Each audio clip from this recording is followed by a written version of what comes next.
Good evening, ladies and gentlemen. Welcome back. It is us, Dragon's Greed Gaming, and we are here with a brand new actual play series. We're going to be diving into some Shadowrun, finally delving into some cyberpunk. Very, very cool. As always, before we get started, be sure you stop by our Facebook page. That's where you can catch all the latest news about the show and the channel. Check out our YouTube channel as well. We're finally getting a little bit of actual video content on there. Our Tale of 5 Gamers for 40K is cracking along, and by the time you hear this, our Warhammer Fantasy Tale of Gamers is probably just about wrapping up. And what else? Stop by Spreaker, where we host the podcast, and follow us wherever you get your podcasts. At iTunes, Apple Podcasts, all that good stuff. So leave us those 5-star reviews as well. Helps us grow the channel. And of course, if you are so inclined, if you really want to help support the channel, consider joining our Patreon page. Get yourself access to some cool artwork monthly from Kyle, and also get yourself access to our Patreon-only Warhammer actual play series. We got a new one starting up called The Drowned Dragon, which is an all high elf campaign. It'll be about episode 2 by the time you guys hear this, so go check it out. It's turning out to be quite cool, something very different I haven't done before, so very exciting. Anyway, enough of that. As always, I am your host, the Great Unclean One, and I welcome you back. Hopefully, you have just gotten done enjoying our Halloween specials. Those were a lot of fun to record and play, but we are diving back into somewhat of a regular rhythm here again for the next couple weeks/months. We are joined by some familiar faces all around. They've been here and there, mostly there. But taking the helm this time, I will not be running this. As a matter of fact, this is my first time ever playing Shadowrun. I've known about it for years. I've touched a couple of video games here and there, including the old one on Super Nintendo, just briefly though. So looking forward to this. Very excited to see how this all turns out. I've heard horror stories of old Shadowrun's combat mechanics. But we are playing some of the newer stuff. So anyway, our good friend Adam, the host with the most from the For Glory podcast, and also our host of our little trek through Delta Green a couple weeks ago, is back, and he will be behind the GM screen. So welcome back, Adam. Happy to have you. Hey, I'm happy to be here. Happy to have somebody else leading the charge. It's a nice little break I'm looking forward to. Not gonna lie. So what edition are we playing here, Adam? Oh boy, so we're gonna be playing the 5th edition, which is the second most recent. There's some issues with the newest one, in my opinion. So I like the 5th edition. Played through personally 3rd, 4th, and 5th, and a little bit of 6th. This is the one that I like. Okay, so 6th is the current edition? Correct. Gotcha. Okay. Okay, cool. Well, we'll let you do more of an introduction in a minute here. Let's go around the table with the cast. Joining us, as always, my good friend, Mr. Reliable himself, Johnny American. Sean, how's it going? It's going well. I'm excited to play Shadowrun. I've played a little bit before. So, yeah, ready to roll back into cyberpunk shenanigans. What edition of the game have you played? I played the current edition once at Gen Con, and then the edition before. So I think that was where they're currently on 6th, I think, and I played in the fifth world, as they call it. Just one shots, or have you played any actual full campaigns? Yeah, like full campaigns. Ah, okay, cool. All right. Anything else you want to tell the listeners? What you've been up to lately? Anything exciting like that? I ran a game of Morkborg yesterday in preparation for running some stuff for Dragon's Grade. Oh yeah. Yeah, awesome. it was great. Killed 7 characters. I can't wait. Oh, it's gonna be glorious. So funny. Wonderful. Okay, cool. Well, we'll get to that in a second, ladies and gentlemen. Next, returning once again, another host I'm just going to replace all the players with hosts of other channels so I don't have to do any work. Scaarr from the Neon Swamp is back. What's up, buddy? Hey, how's it going? Thanks for having me. I'm excited to jump back into Shadowrun. It's been over a decade. I love Shadowrun, man. You can get all the best world of cyberpunk and D&D just slammed together. It's cool. Cool story too. What editions have you played? I played, I believe, third edition. I have some very fond memories of that. I played a very good storyteller back in the day. No pressure or anything at him, but it was a blast. It really explored the world and everything about it, and yeah, it's really cool. Excellent. Cool. Well, you can hold my hand through this because I really don't know what I'm in store for. So, okay. And then also joining us as our final player, he was here, 2-3 weeks ago for some Alien. That was his first time on the channel. Please welcome back our good friend Aaron, also known as Poultrygeist. Where did I poach you from, Aaron? Was it Scaarr's channel? Yeah, Gen Con? you poached me from Neon Swamp. Yeah. Okay, that's where it was. Okay, well, he is back. What's going on, man? Tell us what's your experience with Shadowrun? So I have no experience with Shadowrun, actually. Oh, okay. We got two newbies. Okay. Yeah. For me, it was more than anything. I have a buddy who's really into it, and he used to just kind of yap my ear off about it, and it seemed cool, but I was busy playing Dungeons and Dragons and Pathfinder, so. Okay. Cool. Well, we're happy to have you back for the next few weeks. And yeah, I'm the Great Unclean One, your host. I have never played Shadowrun, as I said before, but I'm looking forward to being a player for some extended time here and then get prepped for some Alien probably early next year. Other than that, I have been slowly painting some Death Guard for our 40k Tale of Gamers. I am sad to admit that my progress is nowhere near as good as my Chaos Horde for Fantasy, but they are looking sweet. I'm about halfway through a unit of Terminators right now, and I'm starting to get the bits together because I've decided I'm finally going to add a Defiler to my army. It's one of the only units I don't have, and I found a really cool conversion that looked very Death Guard-ish, so that's what I'm going to do. I'm waiting for some other models to show up from Etsy and stuff, but I don't know when those are going to show, so got to get other stuff ready so I have something to paint. And I've actually finally played some 10th edition 40k. I've played 2 games so far with Ernie, who's in our Tale of Gamers as well. We've done some games of Combat Patrol, and it's been a blast so far. Luckily, Ernie has not really played any of 10th edition either, so we're kind of learning together, which is good, because the rest of Ernie's group of friends are much more competitive, and I'm not really into that sort of thing. So I'd like to actually learn the game and not just get my face stomped in my first game. So that's been enjoyable.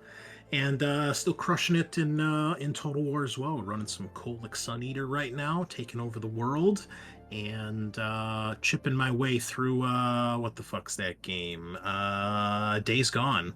Still loving that too. So getting stuff done when I can, where I can, but time is always very, very slim. So anyway, tonight, this is going to be our session 0. We are going to write up some characters. Adam's going to tell us a little bit about Shadowrun and kind of give us an introduction to this universe, this game. And then we're going to go through and make our characters. We are in roll 20 tonight. Since basically everything is set up already for Adam rather than having to do everything manually in Foundry, so we're stepping back into the Stone Age, but that's okay. I still love him. And yeah, I think that's really all there is to say. So if you're not into session 0s, then just tune in actually in 2 weeks, because next week Adam has some stuff going on, so we're not going to be playing. However, Sean, as he said, is going to be running some one-shot of Merkbor for us. So if you guys want to see a bunch of characters get killed in that dark, gritty world, we'll do that for a week. And then we should be back for Shadowrun, hopefully uninterrupted, although with the holidays, that's never a guarantee. So I'm sure we'll have a missed session here or there. But other than that, yeah, we're ready to go. So we're just not, we're just going to kind of chill, probably just be more of a conversation tonight. But if you're into that sort of thing, you want to see like what kind of characters we're gonna make and things like that, then stick around. Otherwise, yeah, we'll see you next time. So, Adam, take it away, man. What are we in store for? All right, so Shadowrun is a science fantasy tabletop role-playing game originally designed by Bob Sherray, Paul Hume, and Tom Dowd, set in an alternate future, and at this point, alternate past, in which cybernetics, magic, and fantasy creatures coexist. It combines the genres of cyberpunk, urban fantasy, and crime with occasional elements of conspiracy, horror, and detective fiction. Shadowrun was developed and published by FASA from 1989 until early 2001, when FASA closed its doors and the property was transferred to WizKids, who licensed the rights to Fantasy Productions, who are already publishing for the German version of the game, until WizKids was acquired by Topps in 2003, who licensed the rights to Catalyst Game Labs. After 2 years, Catalyst released the 4th edition of the game, and in 2013, the 5th edition was released, which is the one that we're going to be playing. Outside of tabletop role-playing games, Shadowrun has been 8 video games, 2 miniature games, a few card games, a few board games, and over 50 novels. The mechanics for this role-playing game revolve around a D6 dice pool system where 5s and 6s count as hits, and you compare your number of hits to a target number that's either set by myself or, in the case of an opposed test, is equal to the opponent's hits. An interesting feature, which I have not encountered in any other role-playing game, is that characters with a high enough initiative can take more actions per round than slower characters. It can be the difference between life and death. So keep that in mind when we're working on building these characters up. Okay. Excited. Seattle soy burgers and cool Native American culture. I'm ready for it. Oh man, so the history for Shadowrun, the future history, basically when they wrote this stuff up in the late 80s, it diverges in basically George Bush getting indicted for the Iran-Contra thing and not becoming the president. And then from there, things start to change. A big part of this fiction is the world moves in cycles of no magic and yes magic. And the Mayan or Aztec calendar, whichever one it was, I believe it's the Aztec calendar, that predicted the world ends in 2012 was the end of what's known as the 5th world. The 6th world is what Shadowrun takes place, and that's when magic comes back. And it came back in a big way. Native Americans basically created this thing called the Great Ghost Dance and manifested a lot of magical powers, caused some natural disasters, and took back a whole heaping helping of this continent. And everything from there got weird and different. It's intriguing if you have a lot of time to read through a lot of history. It's there. You can find a lot of it online or in the source books. But yeah, I mean, that's a great jumping off point. So in this game, in this world, you've got elves and dwarves and orcs and trolls and cybernetic limbs and computer hackers and Nova Coke. It's like cocaine, but the future. Combat drugs and corporate greed run rampant. It's awesome. It's super dark and super dystopian, and unfortunately, a lot of the things that they predicted way back in the 80s have kind of come true. Sometimes the year is off by a little bit, but a lot of the predictions are increasingly real. It's exciting and unfortunate at the same time. I'm digging the map here. Does the game is the game mostly centered around North America, or can you also play in other parts of the world? So the kind of default setting for Shadowrun is Seattle, but there's information out there for tons and tons and tons of different places. So if you look in your journal in Roll20, I believe you guys will have a couple of things that you'll have access to already. If you look under the handouts, I believe in miscellaneous, you'll find the North America map, which shows you the newly drawn borders. So The Confederate American states are the lower half, and I would say the southeast, maybe quarter of the continent. The UCAS, United Canadian and American States, makes up the northwestern third. There's a lot of area to the west that's been taken back by Native American tribes. So the Pueblo Corporate Council, the Sioux Nation, the Salish Council, the elves that came back, and that's a whole thing. We'll get into that. But the elves that came back have their own nation over here. Terngeyer, or if you want to pronounce it the way that some of them would, it would be Shir Sherengare. But you can call it whatever the hell you want. If you want to call it, Tire Tangerine, that's fine. California has seceded and is its own country. And they have lost, they lost a lot of land, but, they're doing okay. I just want to point out that Quebec is still there. Sorry. Oh, yeah, no, they're their own country. They're doing their own thing. But Mexico has been acquired pretty much by a corporation and is now called Aztland. And the Caribbean League includes, Miami and Cuba and the Florida Keys, some other. I like how it's just managed to grab Cuba, or to grab Miami right there. That's awesome. Yeah. Oh, yeah.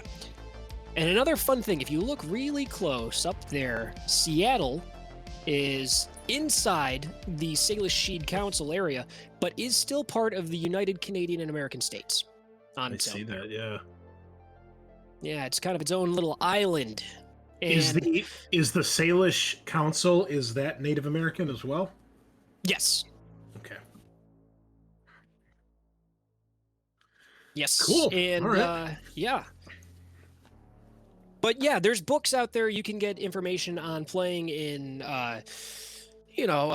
England or Berlin or tons of other places that have their own little splat books or full-on supplements if you're looking at some of the older editions. And they all have pretty deep, rich backstory and timelines and crazy, weird events and their own drama and politics. And are we going to be playing in Seattle in your game? Yes. Most of this is going to take place in the Seattle sprawl. Some of it might go a little bit outside. Depends on how things go for you guys. Sometimes things heat up and you have to lay low, and it might be a good idea to get out of town. Okay.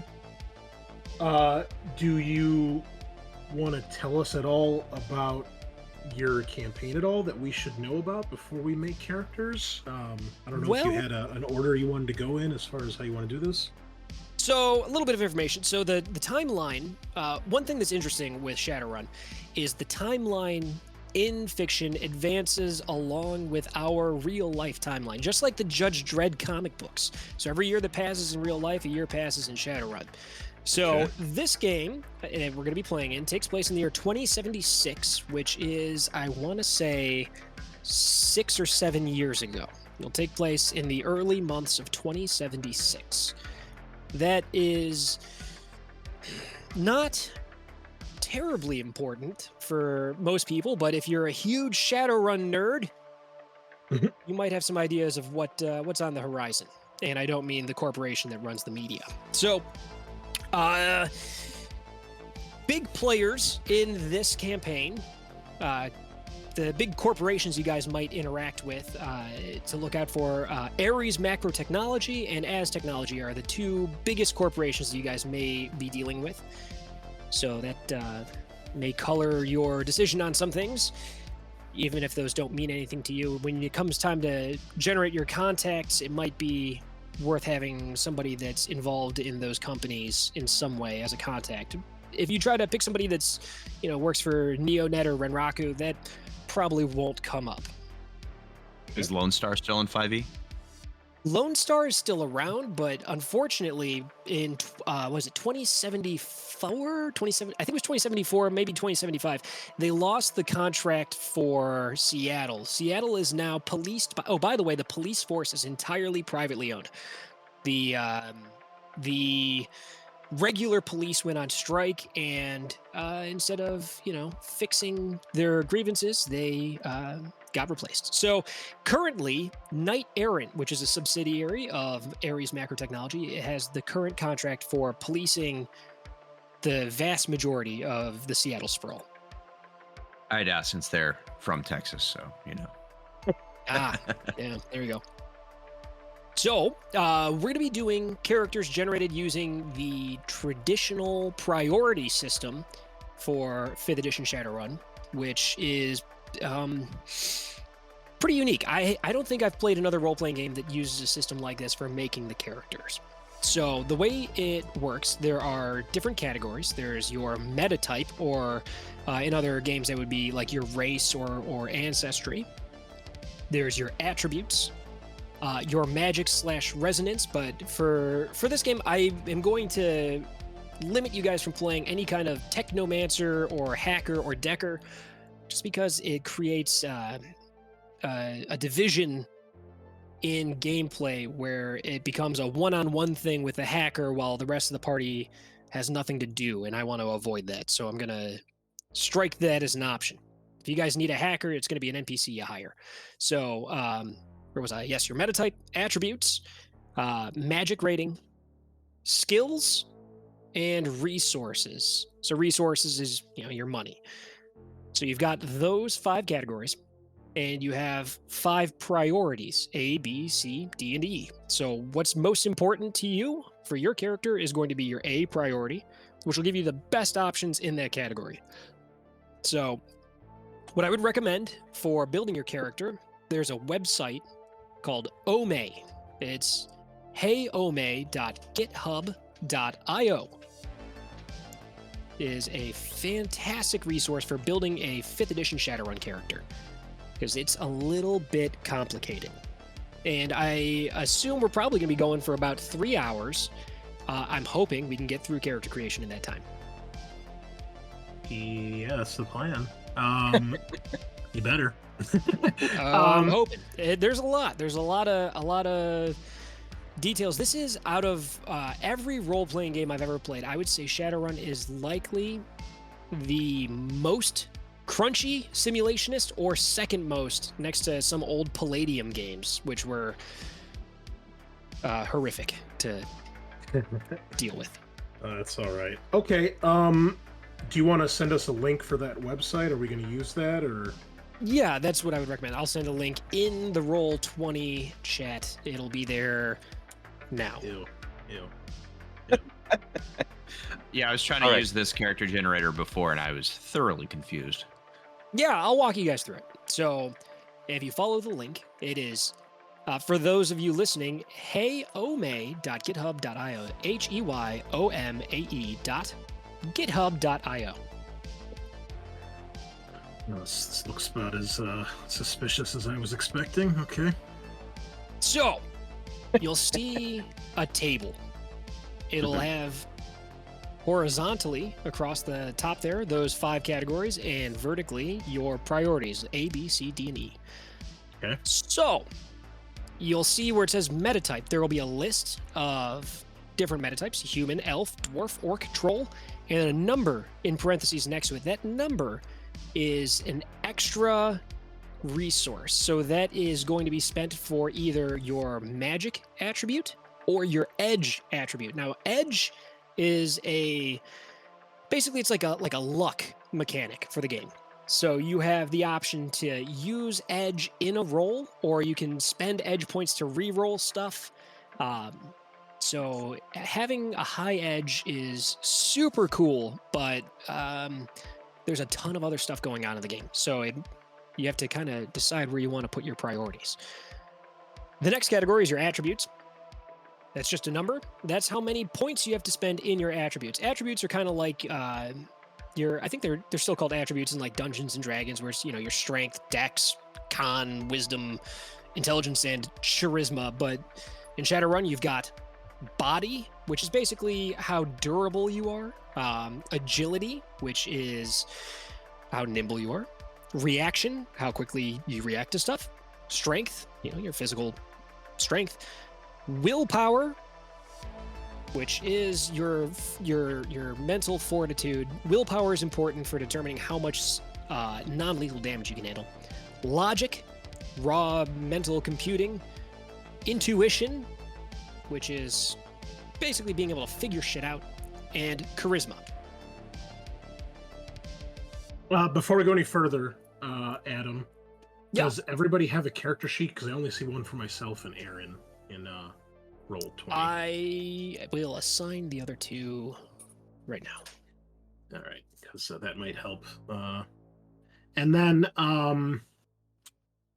what was I going to ask next? It doesn't matter. I forgot. In this game, what is the difference between an orc and a troll? Oh man. Okay, so orcs are hardy, burly, generally kind of dumb, unfortunately. They might be, some orcs out there listening might be offended by that, but I'm sorry. I am. But I certainly am. That's okay. Yeah, they As a mad are. boy.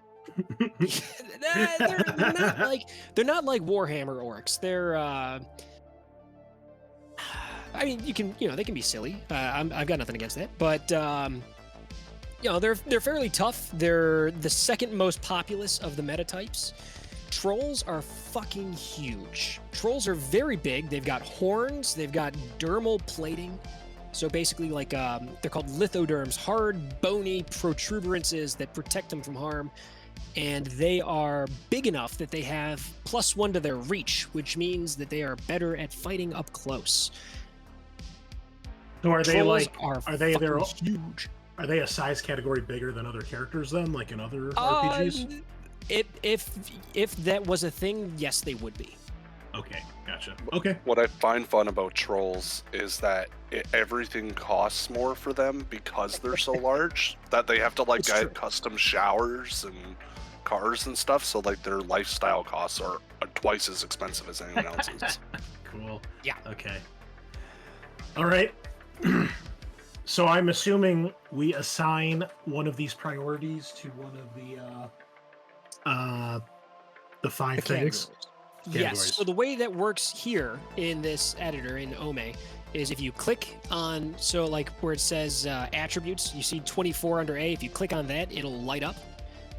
But your meta type priority will stay lit up until you click the meta type in a different priority.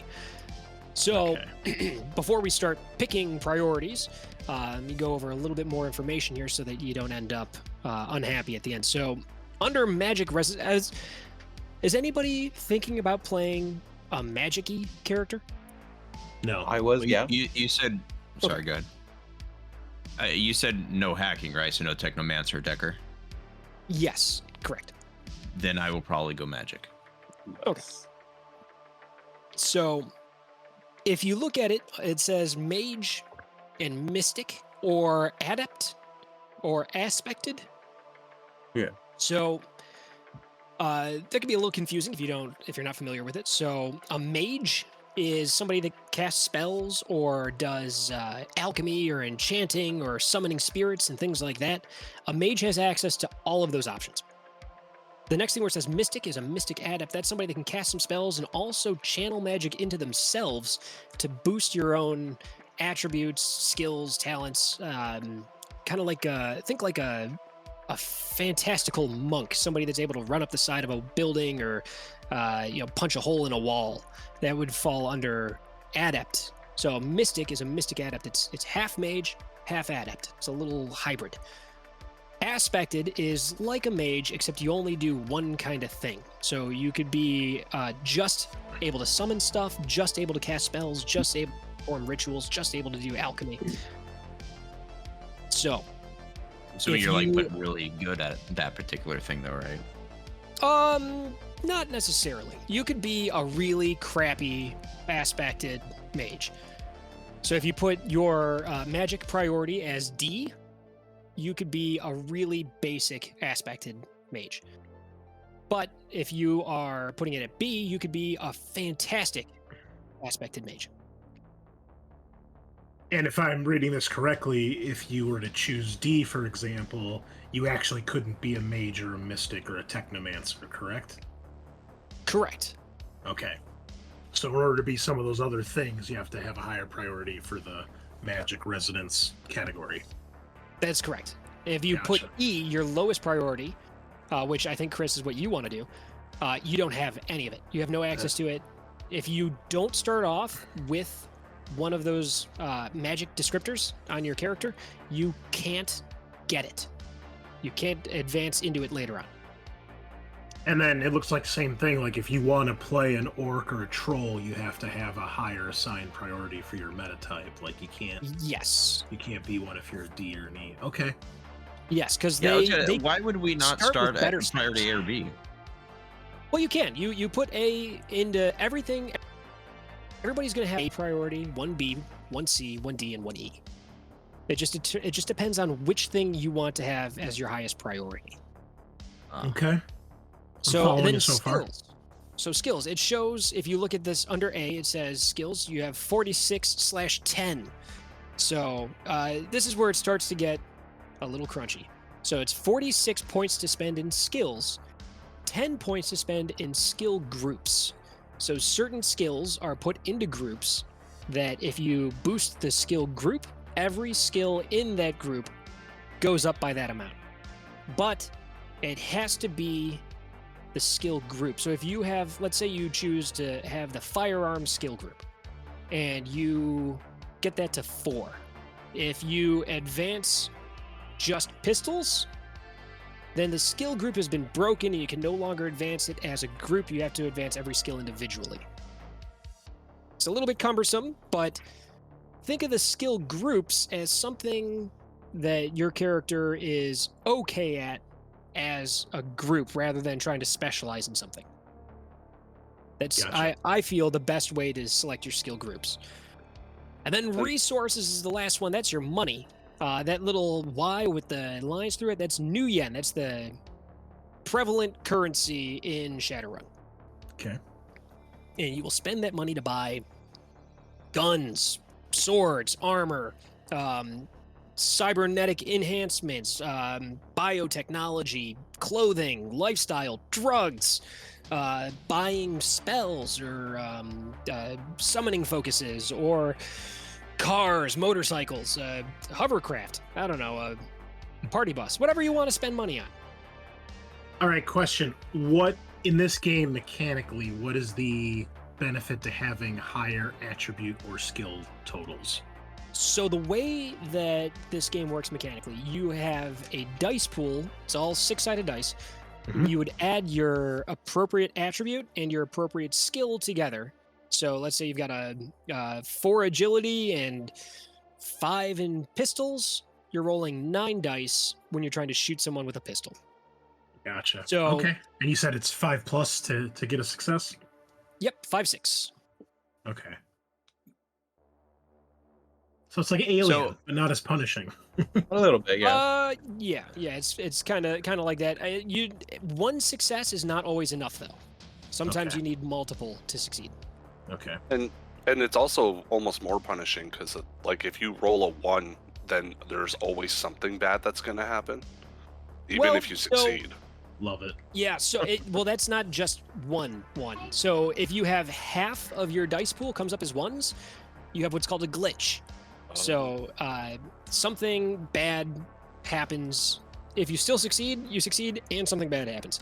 If more than half of your rolls are a 1 and you have no hits, it's a critical glitch. That's like the worst possible thing. Okay. So the attributes, skills, magic resonance, and resources, that all makes sense for priorities. Why, but not so much with metatype. I'm a little confused what the difference between E and A priority for metatype entail. So the metatypes, again, you have different options as you go up higher. The number in the parentheses is an additional bonus to either your edge or magic attribute.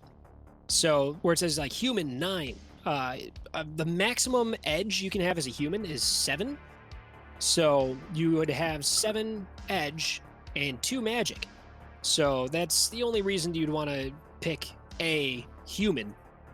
So you have to split that priority. number between edge and magic? It is a bonus that you can put into either of those things. Okay. But as a human with an A priority, 9 is higher than just edge, so you'd have to put some of it into magic. So you'd also have to have something in the magic category other than E. But And what do those actually do in game? Like if I had 7 edge and 2 magic, what does that do mechanically? okay, so let's say you have 7 edge, right? And you are trying to shoot at a guy that you really, really, really want to kill. And you're rolling that 9 dice pool. You can say, I'm going to spend a point of edge. And then now you're rolling 16 dice instead of 9 because you're adding your edge to it. And also, if your any of those dice come up as a 6, you keep that hit and you roll that die again. So you okay, can possibly have Exploding fucking sixes. crazy, exploding 6s, crazy high results if you spend edge to do those things. All right, way too big of numbers for me. So I'm gonna have to pull an office here. Calculator. Explain it to me like I'm 4. Okay, so if you spend edge, you add your edge attribute into the dice pool Oh, as And- extra dice, as extra dice, and if you get 6s on those dice, they explode. they explode. How many times can you use edge? So if you have, let's say, an edge attribute of 7, And every time you do it, you add 7 to that roll. you would add your edge attribute to wow. it. That's Yeah. A day? baller. Yeah. Not 7 a per day? day. Like it's Is it per session? Until there's downtime, or if you do something super cool, I can award edge. So if you guys are awesome, you get a point of edge. Oh man, okay, that's pretty Okay. cool. Okay, well, selfish question: what's the max edge an orc can have? Okay, so everybody can have a max of 6, except humans can have 7.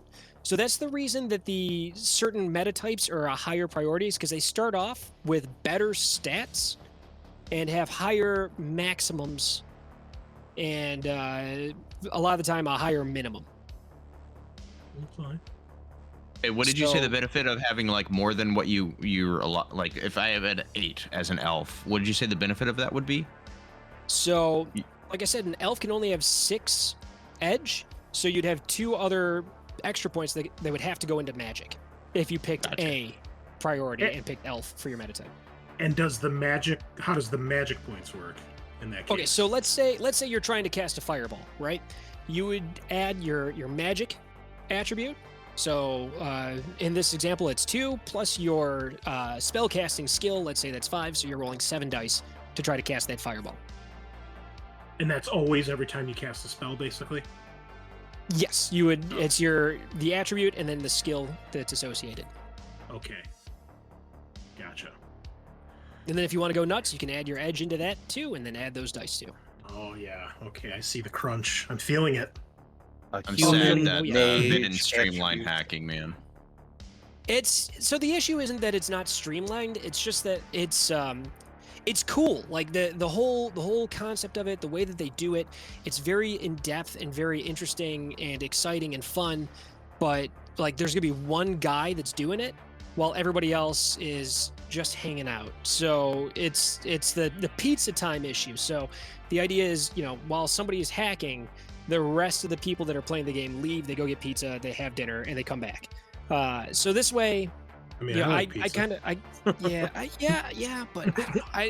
Yeah, I wanna keep that's what I mean. everybody I'm sad engaged. that because I remember when I played, like, yeah, you're in a whole separate world, and it's really not easy, and your physical body's basically useless, and it really interrupts the game. I understand totally why you wouldn't allow it. I was hoping they fixed that somehow. You know what I mean? Yeah, I think they fixed it in the I've newest edition of Cyberpunk. Sorry, I didn't mean to interrupt Yeah, there, I'm- but Oh, that's okay. You interrupt me anytime you want. That's fine. within And reason. But yeah, you're in red. It's great.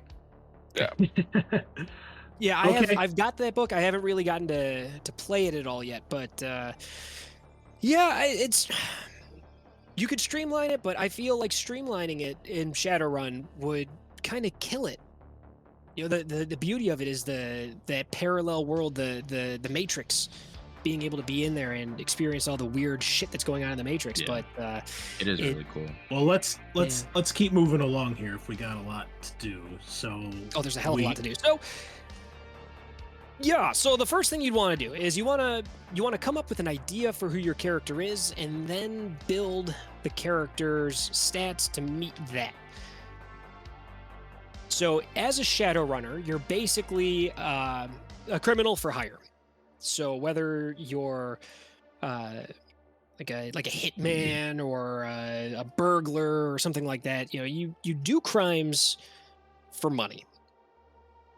Default, your characters are what's called sinless. They're missing a sin, a social identification number. So they, according to the government and any kind of database, you don't exist.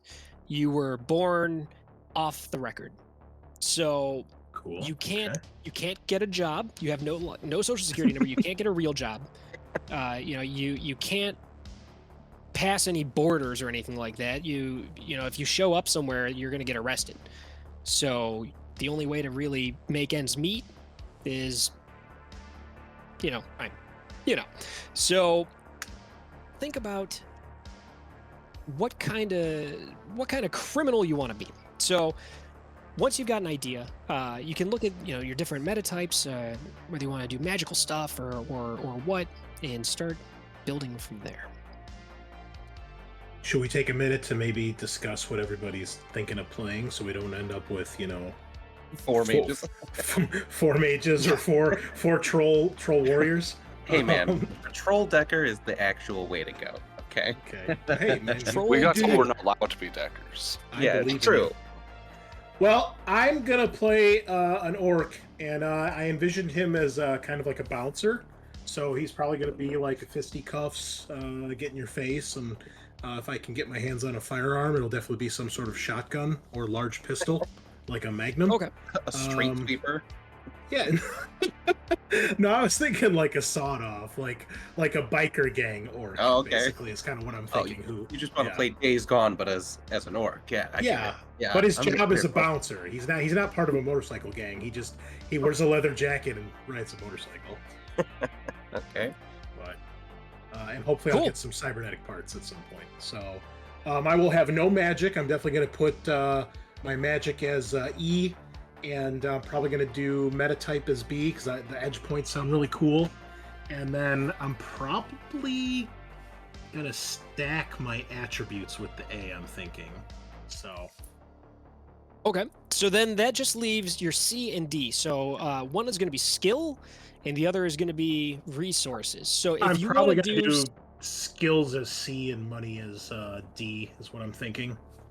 okay, so the resource is what you'd spend to get cybernetic implants or biological upgrades or anything like that. So you've got those as options. So what we're looking at for your character so far, in order, is attributes, meta type, skills, resources, and magic. Where am I looking? Am I on the site here? Yes, on the Yes. Ome character builder. Yes, Yep, excellent. yep, So okay. once you scroll past those categories, there's a little thing that says meta type. If you click on Yep. orc, it'll Ah. populate that stuff in there. Okay. And then you'll see it says racial traits. You've got low light vision. Look at that. That's cool. You've got your attributes. So body, agility, reaction, strength, willpower, logic, intuition, charisma. And then under special, you've got your edge. So you'll see where it says points 4 under special. Yep. So you hit that little green plus until those 4 go away. So you have 5 Yep. edge out of the Got it. gate. Then you Got it. can distribute your attributes as you see fit. Now, you'll see you have starting out 4 in your body out of 9. Mhm. The normal human maximum, humans, which are baseline, are start at 1 and go up to 6. Okay. So as an orc, you are already So more durable than you're- most humans. your species dictates the maximums in all your stats, correct? Yes, your maximum and your starting value. So you're Okay. already strong and durable, but Okay. you can see that your logic and charisma are limited to 5 as a maximum. Yeah. Okay. And is it a 1-for-1 buy? It is until we get to the end point. So you have a certain. So the experience in this game is called karma. You start off with a certain amount of karma that you can spend at the end to boost your stats. Once you're spending karma, it's a complex equation to figure out how much it costs. Oh boy. And another yeah, dude, question: buckle Does the your fuck up, man? There's do- math. does your meta type? Because I picked priority B for my meta type, which is 4 edge, but it's showing that I have 5 points to start. Is that because I'm an orc? It's I think because everyone you starts start at 1. yeah, you start at 1, and then you're Oh, adding okay. 4 to it. Gotcha. Okay. Yeah, it's a little bit confusing, but yeah. Okay. So Well, why don't you've we got make sure those- everyone's at the same point here? So how about everybody let us know what you picked for your priorities, and then we'll go to attributes and edge. Yeah, so you want to play a burly orc bouncer type that rides a motorcycle and wears a leather jacket. Basically, yeah. There we go. All right, so what else? We got Sean, Scaarr, and Aaron. Do any of you guys have a vision so far of who your character is going to be? I would say I do. All right, what are you thinking? So I want to be a troll. That was the first thing I decided. I was going to be a troll. Cool. I'm going to be like a rigger, like specifically someone who's like really good at driving and auto mechanics. That's kind of what I want to do. Cool. So I put my meta type as B just so that I can be a troll. I can't go any lower than that. So I'm starting with as little edge as possible.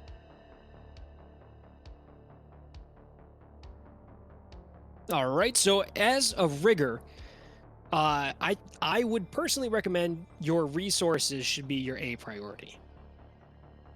Okay, I was wondering about that because, like, I want him to be skillful, but I don't want him to be too skillful. Yeah, because so as a rigger, a lot of what is important is your equipment. You know, it's gonna be your drones, your vehicle, all that kind of stuff, and having that A priority for resources lets you really go fucking crazy. So you can get all sorts of flying machine guns and, you know, sneaky little fly drones or like portable tanks, you know, that kind of stuff. Gives you a lot of options. So for those of you listening and those of you who haven't played Shadowrun before, a rigger, which by the way, make sure you guys say it clearly. Oof. Yeah. A rigger. Oh, geez. Yeah, 2 of them, please. So a rigger is someone that jumps in to drones or vehicles through a direct neural interface. So you basically plug in and your senses become those of the drone or vehicle. So those sensors replace and override your regular body's senses. So you're seeing through the sensors and you can feel the ground underneath your wheels. It lets you control those things as if they're your own body. You're also able to do remote control for things like that, or you know, send commands to them when they use their autopilot ratings. So you can have a fleet of aerial drones with machine guns on them and command those all at once. Lets you do a lot of cool recon and battlefield control stuff. You can also run like electronic countermeasures or electronic countermeasures or electronic countermeasures. It's a great thing to have on a Shadowrunner team. That's fair. Now, I do have a question about attributes because I've been reading through.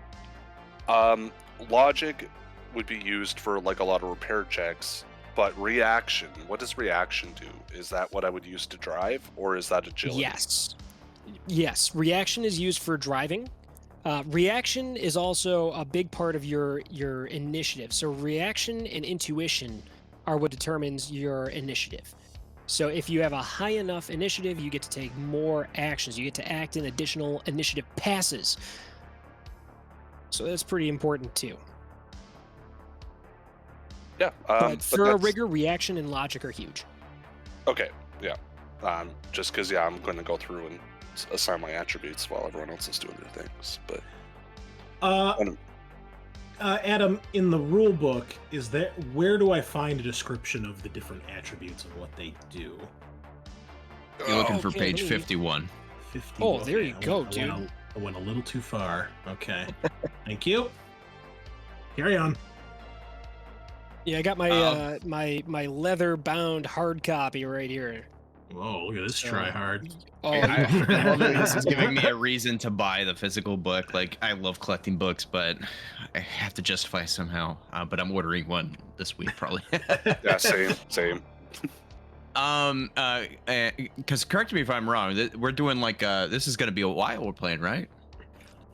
So this storyline has 7 missions to it, Hell yeah. and that's what's baked into the plot. So if depending on how you guys do things, this could run 7 weeks. It's likely to take longer than that, and depending on what you guys do, I'm going to adapt to you. So this is something that could go a little bit longer. It just depends on what you guys end up doing.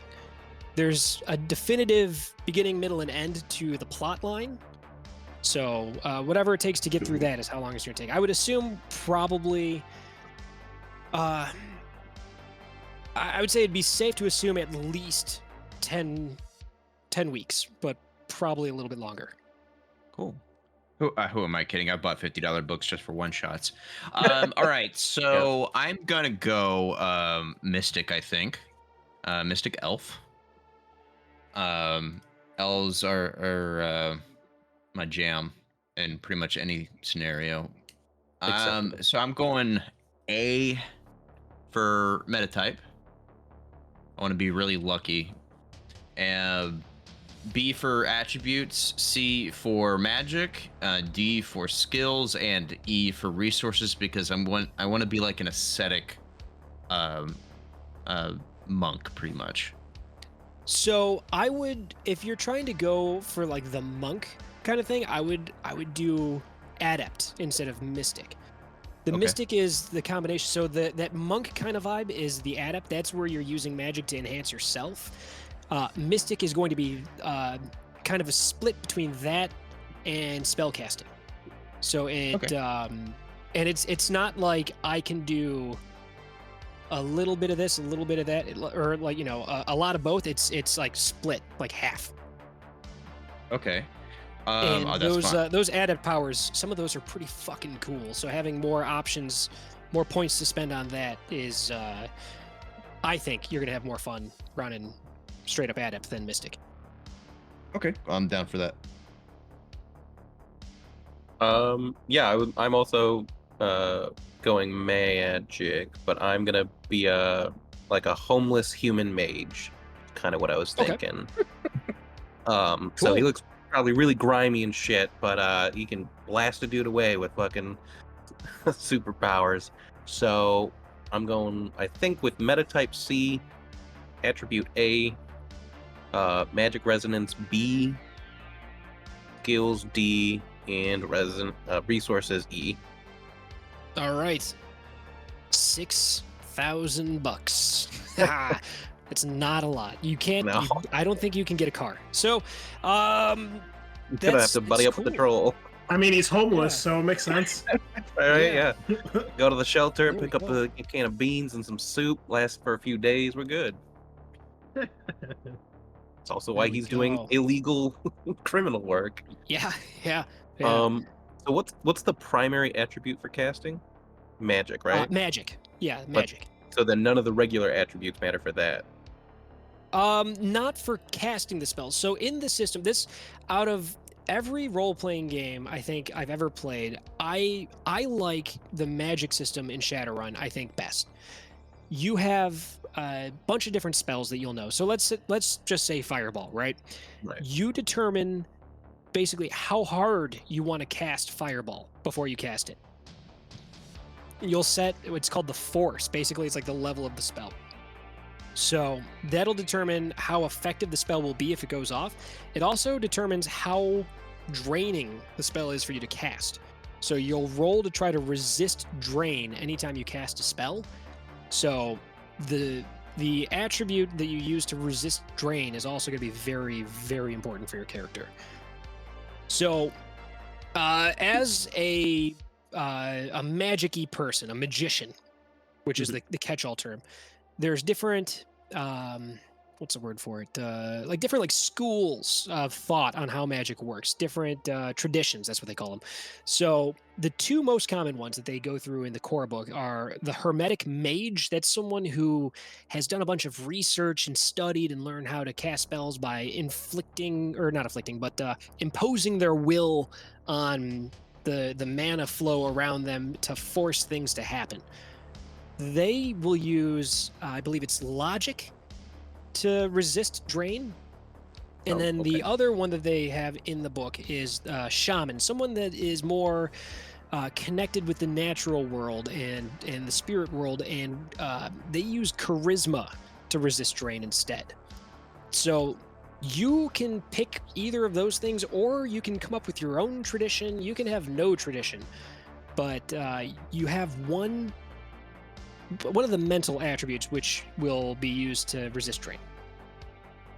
Okay, so one of the mental attributes, so like charisma, intelligence, logic, and willpower. Intuition. Intuition. Yeah. Willpower, I believe. Let me double check here. I think willpower automatically gets factored in, so it'll be willpower plus something to resist drain. Okay, gotcha. All right. Yeah, so Hermetic Mage is logic and willpower, and then shamans are charisma and willpower. But you can choose, you can make up your own tradition if you want. So just where does your character think magic comes from? How do they interact with it to make it happen? Think about that. You don't have to answer right now. Just think about it. Keep it in the back of your head. You know. Sure. So there's other important things when you're looking at your attributes. So in addition to what they do when you make your dice pool, there are a couple of derived things that come from your attributes. So you have 2 damage tracks, right? So it's kind of like your hit points. You have a physical damage track and a stun damage track. The physical damage track is based off of your body attribute, and your stun damage track is based off of willpower. So the way that works, let's say you get shot, right? Somebody shoots you with a gun. If the gun deals more damage than your armor, it does physical damage. If it does less damage than your armor, it does stun. As your damage adds up, you start taking penalties on every test you make. So having high willpower and high body are good for everybody, but you gotta cut from somewhere. So other things that are really important, like I had said a couple of times here, initiative is very important. That comes from the combination of reaction and intuition. And reaction and intuition also helps you avoid getting hit by things. So that's how you, that's your role when someone tries to shoot at you. Agility all combat is rolled with agility. It's agility plus whatever your combat skill is. Strength doesn't get rolled when you're trying to hit someone, but strength will apply to the amount of damage you do when you hit someone with something. You guys got all that? Everything? All right. I think so. Yeah. Makes sense, yeah. I think I'm pretty good on my attributes here. Okay, cool. Yeah, I would like a critique because I'm assuming a lot when I'm doing my attributes here. I feel like. Yeah, This is hard mode, baby. There's no hints. There's no tutorial. We're doing a little session he's got zero. an idea of what I want to absolutely do. is a You know, tutorial.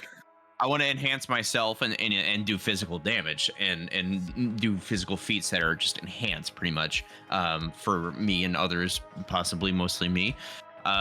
We'll see. So I was looking at body of 3, agility of 3, a reaction of 4, a strength of 5, willpower of 4, logistics of 2, intuition of 2, and a charisma of 8.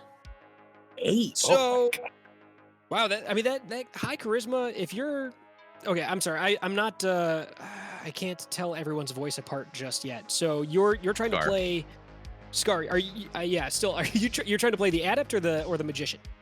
The adept, yes. The adept. Okay, so having a super high charisma like that is not super beneficial to an adept. Classically, you know, that'll let you talk to people real well, but adepts don't really, in most cases, have to deal with drain at all. Drain is more for casting spells. So like an adept, basically you've got powers that are either always on or something that you just go like, all right, cool, I'm gonna go into overtime and run super fast right now. You don't have to really deal with drain very often. As an adept that's going to go up and try to crush face, high agility is good, high strength is good. Dude, like everything, all the attributes, except I would say charisma is probably on the low end. Charisma and logic are probably on the lowest end. Okay. Also, a little thing for you guys to kind of power game just a touch. Min max your attributes at this step. So if you've got something that you're like, oh, I want my guy's charisma to be 2 at the end, leave it at 1 and put that point into something else. Because when you spend your karma at the end, it costs way less karma to go from 1 to 2 than it does to go from 5 to 6. Good. Okay. That's Yep. really It's good a to know, little- actually. Yeah, a little bit of bullshittery for you guys to kind of crunch up your characters a little bit. Also, Shadowrun's not really known for balance, so I'm not worried about you guys. If you guys make like super beefy characters somehow, no sweat. I'm not worried about it. As long as the Aaron, you're talking about playing the troll, right? Yes, yeah. Yeah, if you make your troll like, body a 9 or whatever craziness a troll can get to, and you give him like crazy super body a 10 with super armor and all that stuff, and he can't take damage, like I'm just gonna be sad. So don't do that. But whatever you want. Body's only a 7. Okay. Okay. Only, It's still higher than any of you can get. Just pointing out. Yeah. This is true. This is true. Yeah. No, I have a body and strength of 7. My agility's a 3. My reaction's a 6. My logic's a 4. there you go, And- man. That's somebody I don't want to fuck with. Okay. Has everybody done all their attributes? Yeah, I think I'm happy with where mine are at. Cool. All right. What's next? So the next thing on the list, attributes, special attributes. Next thing down is quality. So qualities is something that you can kind of get lost in for a while. There's positive qualities and negative qualities. You start off with 25 karma to spend on qualities. You can gain an additional 25 karma from having negative qualities. You can spend up to that 50 total karma on positive qualities if you get 25 points worth of negative. Are these like the flaws and merits in Vampire the Masquerade? Yes-ish, I think. You I take am bad not stuff super... and you take bad stuff and it gives you more points to spend on good stuff, basically. Yes. Okay. Yes. So you can up to 25 karma worth of negative traits are available, and you can carry over up to 25 karma to spend at the end if you want. So if you just take negative qualities, you can do that and have extra karma to spend. But some of the positive qualities are super great. Some of the negative qualities are a lot of fun. Oh my Some of the God, negative there's qualities are so crippling. many. There's so There are. many. There's a hell of a lot because this has just like all of Vampire the the Masquerade. stuff available for the 5th edition Shadowrun, which So this ran like all the expansion books and shit like that all too. the extra books, all of it. Yes. Oh Oh, my Lord. God. Now Is it there is any- sorted. It is sorted by book. So the things that say, if you look at it, it says SR5. That's Uh-huh. the core rulebook. Once you get past that, you start hitting. It says AP, which is Alien vs. something Predator? else. That's the one. Yes, it's Alien vs Predator, and then you go into Rigor, and then you go Hard R. into. Yep, that's right, 2 of them. Then you go back into the core book for stuff like Adept to Magic and stuff like that. And then you go into Street Grimoire, down into Is whatever SAS is. There's a ton. Is there any way in the website to find out what these do? Oh, you have to read the book, unfortunately. Okay. Yeah, Where because in the core- again, there's where in no the system core reference book? document. Where in the core book do I find these? I'm on it It right now. looks It's like page 78, 71. 79. 71. Okay. Yeah. I can count that high, I think. I thought 3.5 feet were bad. Jeez Louise. Yeah. I know Woo! for Man. me, the concept of my character actually started out by reading that section. I was like, you know what? This guy has to be a single dad. And so I took the negative Oh, quality dependent. Yeah, dude. Yeah, Amazing. absolutely. I mean, that's this is where your character really comes alive. These qualities, some of them are just kind of crunch, like, oh, I want my character to be able to go higher in one of his attributes, whatever. But especially the negative ones, man. Like, you give your guy like a crazy, like, he's super addicted to better than life chips, like that's gonna be a massive impact on the story. Or your guy's got a code of honor, he doesn't hurt women or children. Or you're a human that pretends to be an elf, that gives us some interesting shit. You could have gremlins, man. Gremlins, but it's not like real gremlins following you around. It's just your guy, when you try to interact with technology, shit gets crazy, goes haywire. You interact with someone's computer and the computer immediately starts shooting sparks and burns out. There's all sorts of weird shit in here. Well, you can be racist. That's a You negative can be quality. That's what I was about to say. He can be super prejudiced, parentheses racist. Weird that we brought that one up, guys, with all the hard R jokes. But I was okay. gonna say he's the one that uses the hard N, which we don't want that guy here. Yeah. Can I be pregnant? Is that in there? That is an option. Yes, it is. Oh That's my funny. god. Weird. that is so okay. So this game hypothetically should span about a month and a half of game time. So if your character is pregnant now, they will be pregnant throughout the whole thing, and there's not going to be any kind of Arnold Schwarzenegger Jr. What if situation. he's 8.5 months pregnant? Then you we're gonna be give rolling birth at the dice to middle see climax. that baby happens, man. It's That gonna could be your real backup character as the baby. Yeah, Oh yeah. my You know what? Let's do it. God. I'm not above super weird crap. Let's go. Just a floating psychic baby. Yeah, dude, that's fucking right. That's weird. That's weird, and I'm in. So real quick though, if you do pick a prejudice thing, as the guy who's running the actual game, I'm gonna set some ground rules here. Man, like no realistic racism. If your guy hates orcs, your guy hates elves, that's cool. Your guy hates like fucking your guy hates black people, like not cool.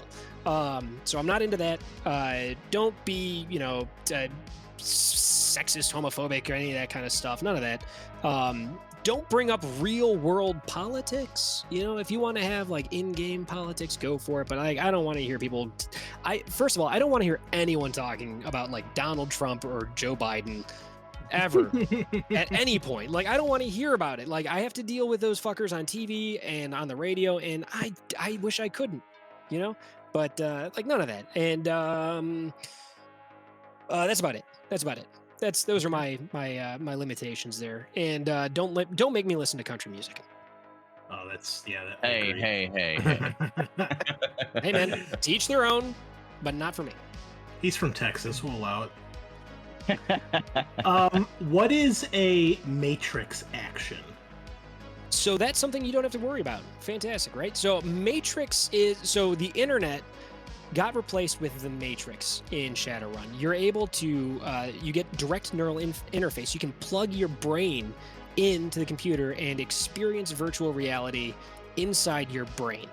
It's super realistic, and everything is weird and stylized. And okay, so we're gonna do a deep cut that no one's gonna get this reference probably.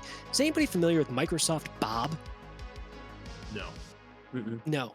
Okay, yeah, I assumed it did not do well. So it was an operating system overlay that Microsoft released that got shut down very quickly. But basically, instead of having to deal with, at the time, Windows 95, which blew everyone's mind, you had a visual representation of a house, and you could click doors to go into different rooms, and on the shelf you'd have an icon of a book, and you'd click on it and it would open up your PDF reader. Or you'd have a calendar on the wall, and you would click on the calendar on the wall and it would open up your computer's calendar. Basically, the Matrix is like Microsoft Bob, except functional and good. So you've got visual representations of things that would make sense to you, and you interact with them that way. But you don't have to deal with Matrix actions because we're not doing any of the hacking stuff. So, would it be metagamey to take the code block negative? Yeah, that would be kind of bogus. I mean, Okay, that's fine. No. if you want to, you can, but it's No, lame. no, It doesn't no. add to your character. No, if it's lame, that's why I asked. Okay. Also, like, Um, if anybody picks like severe allergy to pink peppercorns, like that's totally lame. And you know what? If you do pick it, it's gonna come up. Elf poser. Oh my god, amazing. I have a question because I want to pick probably this negative. What does RF stand for? RF page 121. It says. Reference page 121. Yeah. But I didn't. Let me check again. Right. I found one I'm taking for sure here. Oh no, that's not right. So RF is one of the books. What is RF? There is one called Run Faster that I have. I think Run I have. Faster. I it's should have definitely all. it. Yes. There you go. Yeah, I've got the. I have all. This is this Shadowrun 5th edition, and then the Dungeons and Dragons 3.5 Eberron setting. I have all of the books for those things. Those are my pride and choice. But yeah, Run Faster is definitely the one. Run Faster is basically all character customization stuff. Fantastic book. If you guys are out there, you're listening to this, and you're interested in Shadowrun 5th edition, core book is a must. Second book, I would suggest Run Faster. Oh, there's 2 Run Faster books. Okay, that's why I didn't find it. Okay. Wait, what? Yeah, I have 2 Run Faster books. One core player handbook, Shadowrun Run Faster. They both say the same thing, but they're different books. I don't know. Maybe they're a revision or errata. I don't know. Oh, possibly. Weird. Different covers and everything. But I found what I was looking for. All right, Nocturnal. There you go. A lot of crime happens at night. I'm pretty happy. I think I got my stuff picked out. What do you got? So for positive qualities, I have Gearhead, Grease Monkey, and Bilingual. Cool. What languages? He speaks the whatever they speak in Seattle, like the common tongue. English.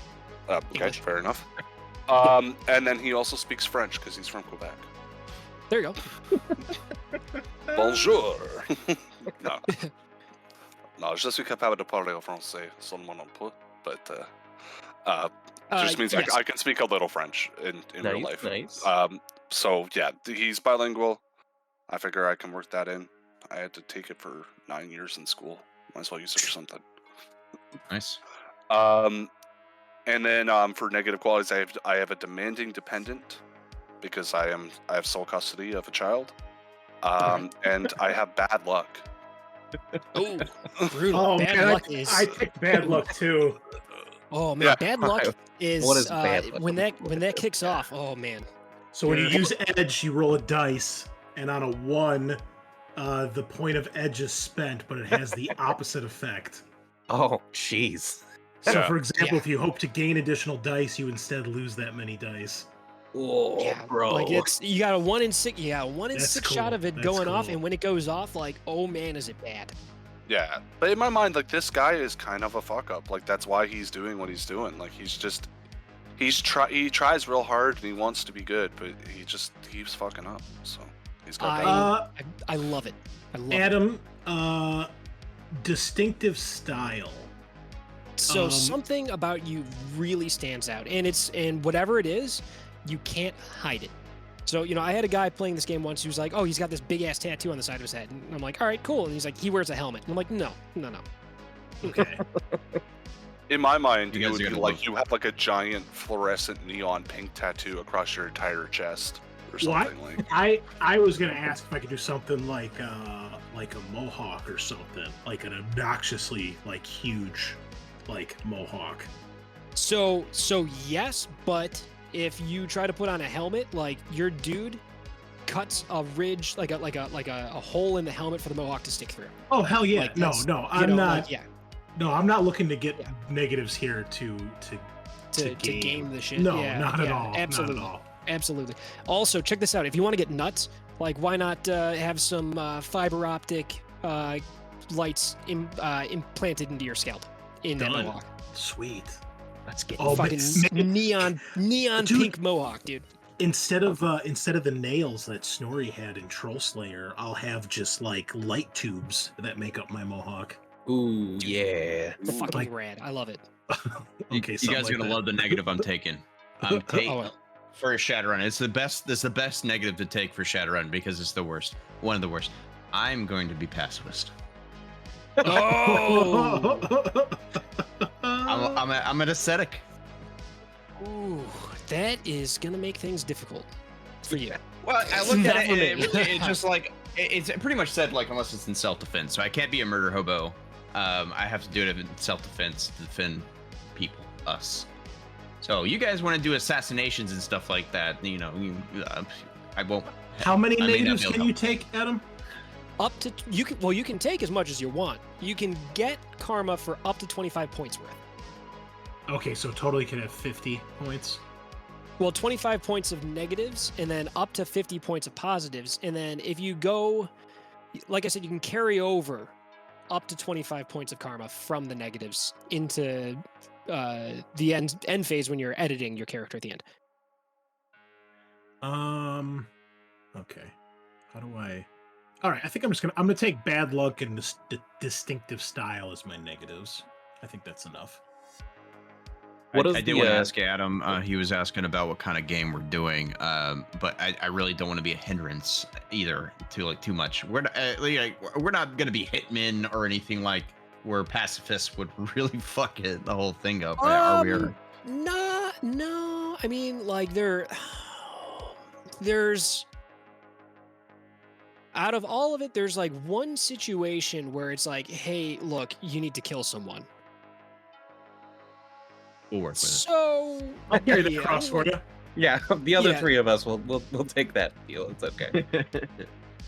there will be one situation like that, and it's okay if you pick pacifist, and when that situation comes up, if you are able to find some way around it. Now, the only thing, like, so if this were a long-term, like, Shadowrun campaign, like something that, like a home game that we're going to play for, a long fucking time, and I would say, if I propose a job, you guys can shoot it down and pick something else, but since this is kind of it's not like a railroad, so don't think of it as a railroad, but if you guys decide to pass on any of the jobs, it'll destroy the plot. So don't pass on the jobs. Okay. Yeah. Noted. Sorry, but but yeah, if you like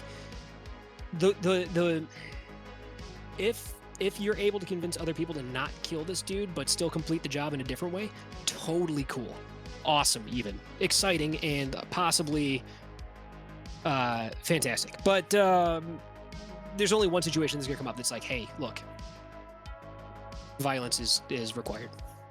Okay, cool. I like that. Eric, I'm sorry, not Eric. Adam, can you explain Indomitable? Indomitable. Not off the top of my head, but I can. +1 increase to an inherent limit of your choice, mental, physical, or social. Okay, so limits. That's something that I was on the track to get to earlier, and then totally didn't get there. So you have what's called limits in this game. So let's say you're rolling a crazy shit storm of dice, right? And let's say you get like 30 hits on your dice. It's not gonna happen, but let's say you do. There are limits to how many hits can count. You have a physical limit, a mental limit, a social limit, and then there's other limits. So like guns will have an accuracy rating, which is the limit on the amount of hits you can get with that gun. Things like that. But if you're doing a physical thing, your physical limit limits how many hits you can get.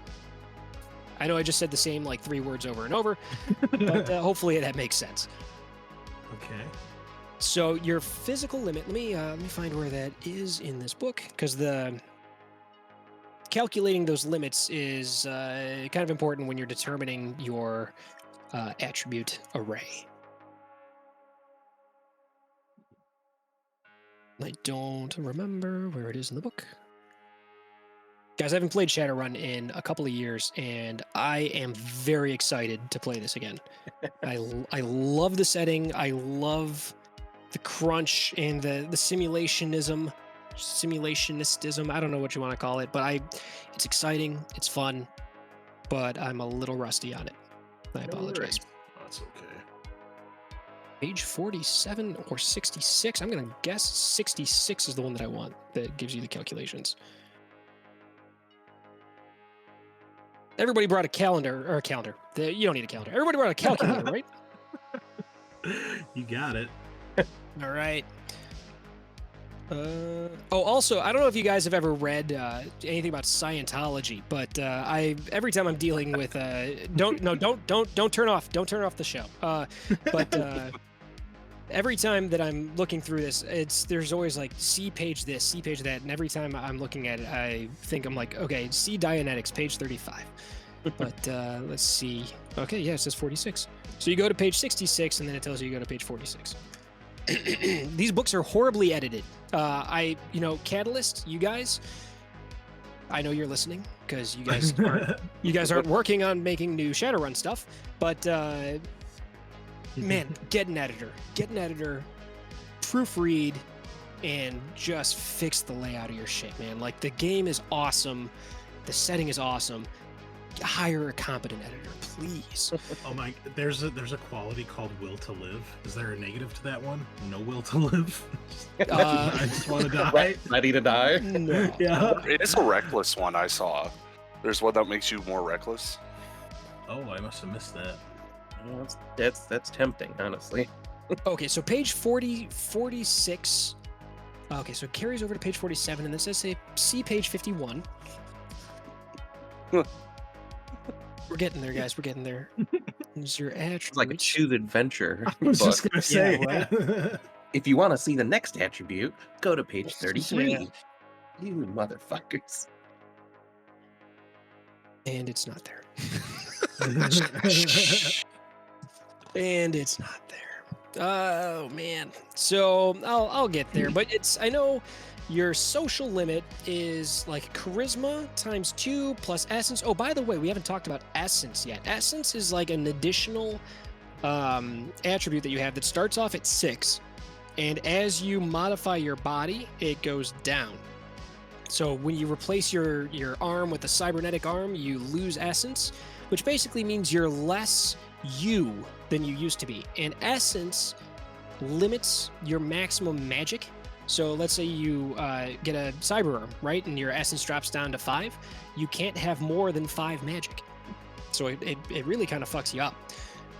Essence is also determined with your social limit, and your physical limit, something like body plus strength plus something divided by something. But we'll find those. We'll find them eventually. Can you do anything with leftover karma points? Yeah, you spend them at the end you can spend them to gain more money, or you can spend them to increase your skills or your attributes, or to buy new qualities, or to pay off negative qualities. Okay. Can you tell me what the... I was gonna say in your experience, because right now I've got 9 karma points left over after picking qualities. Does that seem like a lot? Or No, that's totally reasonable. That's I would say that's a mellow amount, if that means Okay. anything. I don't think it means anything, but no, it's a totally reasonable amount. All right, I'm good then. I'm taking for my qualities, my positive ones are high pain tolerance at rating Nice. 3, Ooh, very nice. quick healer and toughness, and then my negative ones are bad luck and distinctive style. There you go. So I can already tell you, without me trying to railroad things, just the way the game's going to play out, your character's going to get caught, and it's going to be bad. That's what's going to happen with those negatives. It's going to be great. I can't wait. But we'll see what happens. So somebody else sounded like they had a question. Yeah, the Daredevil trait or quality. Can you tell me what that does? Does it have a page number? I'm trying to find it. Yeah, it is RF 146. Oh, okay. I got to get up and go grab that book. I'll be right back. Okay. Just stick. Sorry, guys. I got it in front of me, if that helps. Sean gotta fuck it all up. Wow, okay. I see we're a little agitated, Chris. Mr. 37 questions. You got like Can't get a 60 to fucking- choose from in the core book. Just I be can't happy get with one that. fucking question in. You're over here Nope. asking about an entire thesaurus of shit. Okay. I didn't ask for a thesaurus explanation. All right. I'm back. All right. What'd you say it was run faster? What? 146 Daredevil. 146. I think that makes your dude blind. Let me see. Nice. I'm here for it. Better Homeless, to be blind. lucky than good. When you're living on the edge, a character with this quality is particularly lucky when it comes to doing the outrageous. Whenever a character performs an exceptionally daring action at the game master's discretion, wow, you get 2 points of edge back instead of 1. So Oh, yeah, if that's you do so something cool. badass, I'll give you two edge instead of 1 edge. Okay. I Okay. take back all the shit I said about you, Sean. You take that fucking Yeah. quality. You shut the fuck up, Chris. Okay. We're definitely taking it, yeah. Hell yeah. So my qualities are he's computer illiterate, homeless. I almost made him actually illiterate, but oh well. Code of honor. Can it be he doesn't attack or hurt other homeless people, or should it be like kids or? I mean, that's up to you. That's, what do you think? Oh yeah, he's definitely got like a camaraderie with like his homeless homies. All of us going to the shelter and trying to struggle to survive. All right. Dude, are you Morpheus from John Wick? Or Lawrence Fishburne's character? Oh shit! The King of the Bums? Yeah.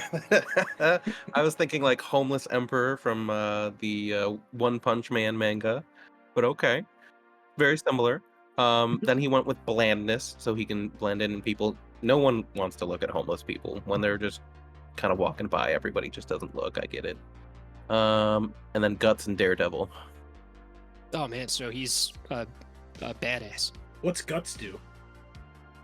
Like +2 dice to resist fear. Yeah, Oh, I think nice. that sounds right. Yeah, I mean he's homeless. He's got literally nothing left to lose. Oh man, that's pretty cool. Okay, I like it. I like it. Story tells itself. Mm-hmm. Would it be awful if I did this on the side, Adam? Because I bought all the books in a big bundle a long time ago, and this is a lot. That's a lot. Yeah, there's a lot. No, that's fine. You don't have to decide right away. It's totally cool. Come back to it. Just man, I'm excited to hear. So tell me send me a message as soon as you've decided. I'm excited. I'm in. So next thing, you got the magic / resonance. Most of you guys are going to click that mundane. Well, half of you, and then we got one person should click that thing that says adept, and one person should click the thing that says I think it was mage, like full out. Yep. Mage. Full mage. Okay. Cool. And let's see. The next thing is the spells. So that's a little bit of a rabbit hole for you to look at. So Jesus we Christ. can look into that. We'll come back to that. So skills is the next thing. So there's skill groups. If you click on where it says skill groups, it'll show you the name of the skill group and the skills that are in it. So most of the skills are fairly self-explanatory for role-playing nerds like yourselves.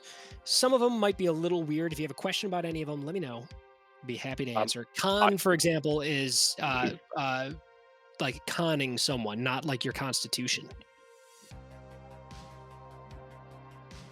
So if you raise one of these skill groups, it raises all of the associated skills?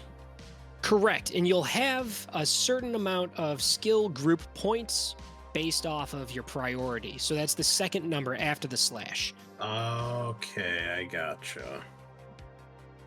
I did not take that. I took D for my skills. Okay, so you have no points to spend in the skill groups.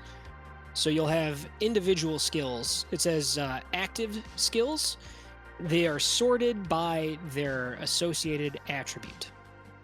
So like if you Gotcha. click under where it says active skill, you click agility, it'll show you all of the different skills that use agility. Okay.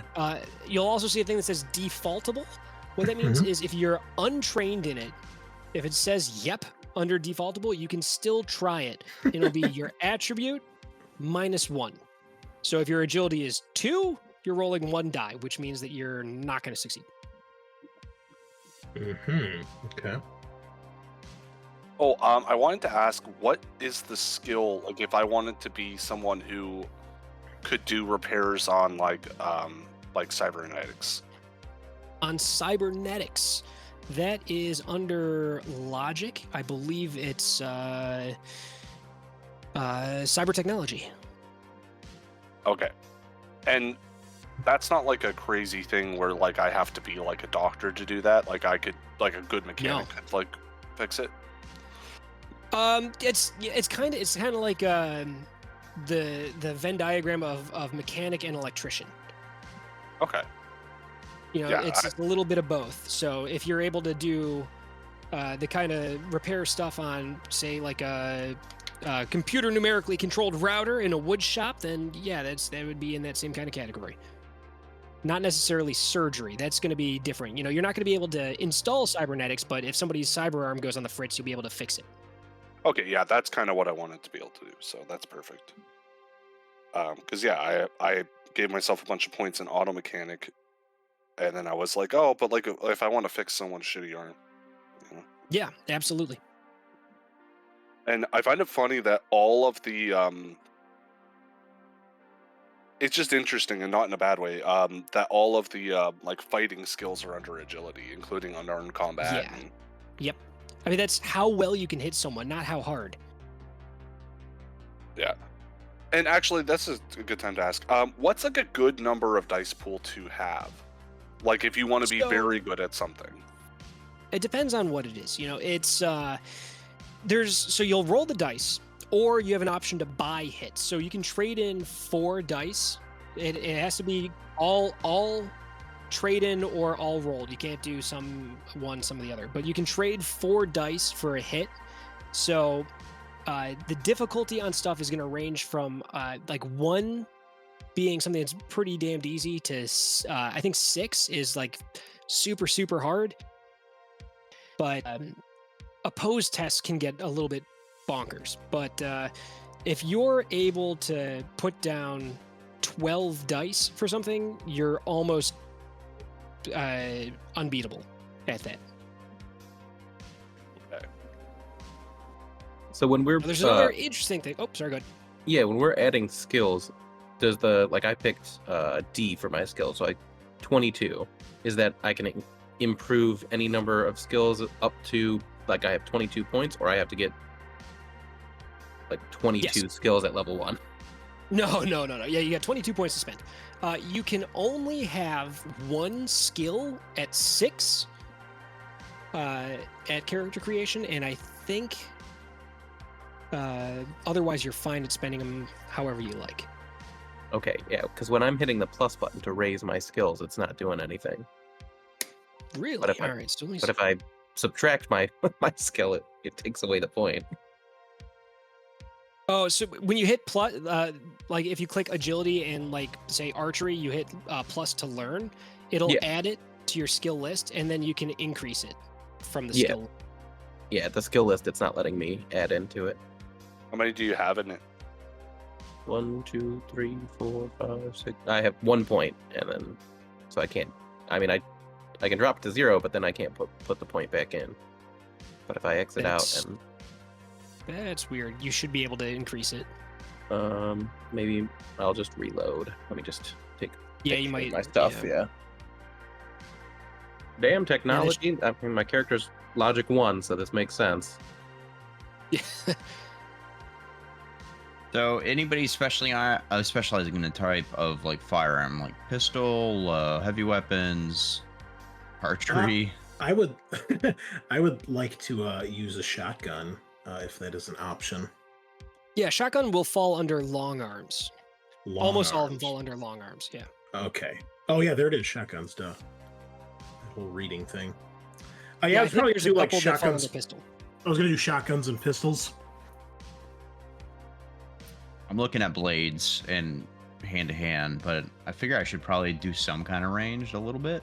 Yeah, I figured I'd So- take a hand-to-hand as well of some Yeah, sort.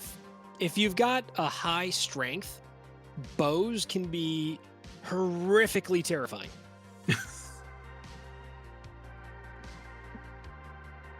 Okay, noted. Should no, I just be Lurtz from Lord of the Rings? That'd be so cool. Maybe bows and blades then for me.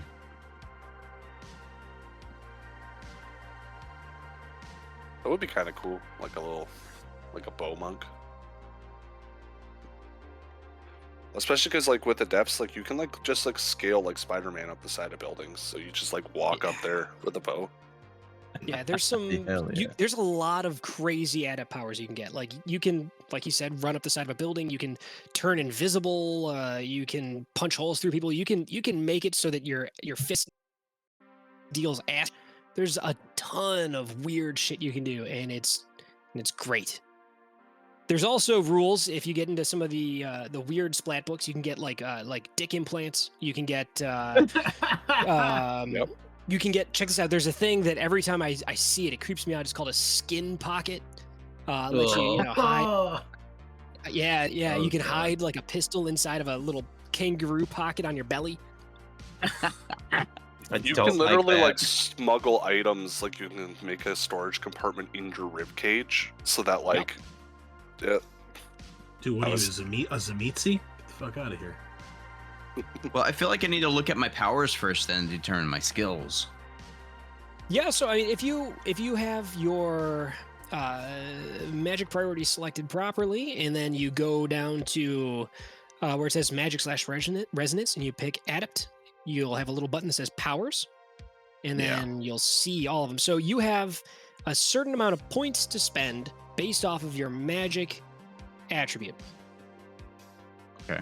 So if you have, let's say, a magic attribute of 4, you'll have 4 points to spend. Some of them, like adrenaline boost, cost 0.25, just to make things more complicated. sorry guys. Okay, so since I have a magic attribute of 4, I have a priority C, so I have a magic attribute of 4, but I have a priority A of meta type.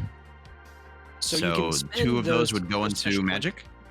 Yes, and then bring you up to 6, which is the maximum. Gnarly, I love it.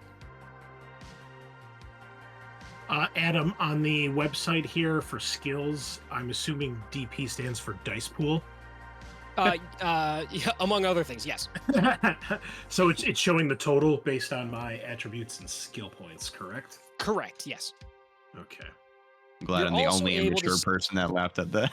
Oh, come on. Yeah. No, of course not. You're also able to, I don't know if it's in Ome, but you can specialize in your skills. I don't see it in here. So when you do that, you spend 1 skill point, and then you as in a specific subset of that skill. So you could have like, I don't know, let's say pistols, right? You could Mhm. specialize in revolvers. Mhm. Then if you're using revolvers, you get an extra die, but if you're using like an automatic pistol, you don't get that extra die. So it's a little way to kind of get a little edge in there without spending as many karma at the end. So how do you spend that again though? So like if I spend a point to take long or pistols, we'll say, okay, then how do I specialize? Am I spending more skill points? You would spend 1 skill point to Mhm. boost that, I believe, or you can spend karma to do it. I gotta find that bull in this lovely leather-bound tome somewhere. So also, there's knowledge skills, language skills, and context that you guys have to buy. And it's not like they kind of go in your eyes. You can buy those too. There's rules for those. But the kind of context that can help you do stuff and figure things out. Let's see, where's my character advancement table? Attribute. Oh, by the way, attribute only tests. We'll go through those really quick. There's only a handful of them. Composure, judge intentions, lift / carry, and memory. So composure, that's, keeping your shit together when stuff goes weird, is charisma plus willpower. Judging someone's intentions, charisma plus intuition. Lifting and carrying shit is body plus strength. And memory is logic plus willpower. Just so that you guys can't say I didn't tell you. Oh man, I wish this were laid out Is better. there like a typical number of skills that like a character generally has? Nah. Just pick the stuff that you think your character needs to be really good at and put a lot of points into those, and then think about stuff that you think they should be okay at, and then And pick what- fun. What would you consider a lot? Like as far as Five dice pool five total? is a lot. 6, you can only have 1 skill at 6. 5 is a lot. 4 is a really good amount. 3 is okay. Oh, you're talking 2 about the is- actual skill rating, right? Yes, correct.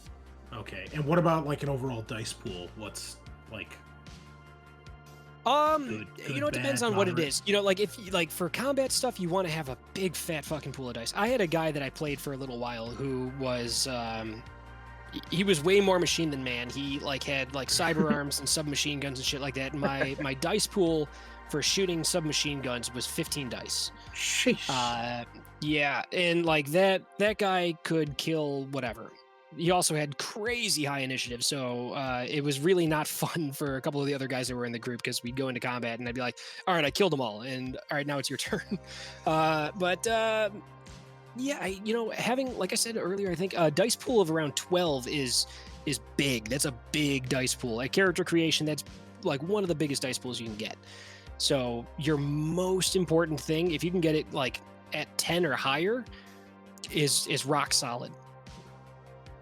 If you have a dice pool of 10, you can trade in and guarantee 2 successes, which is good enough for a lot of things.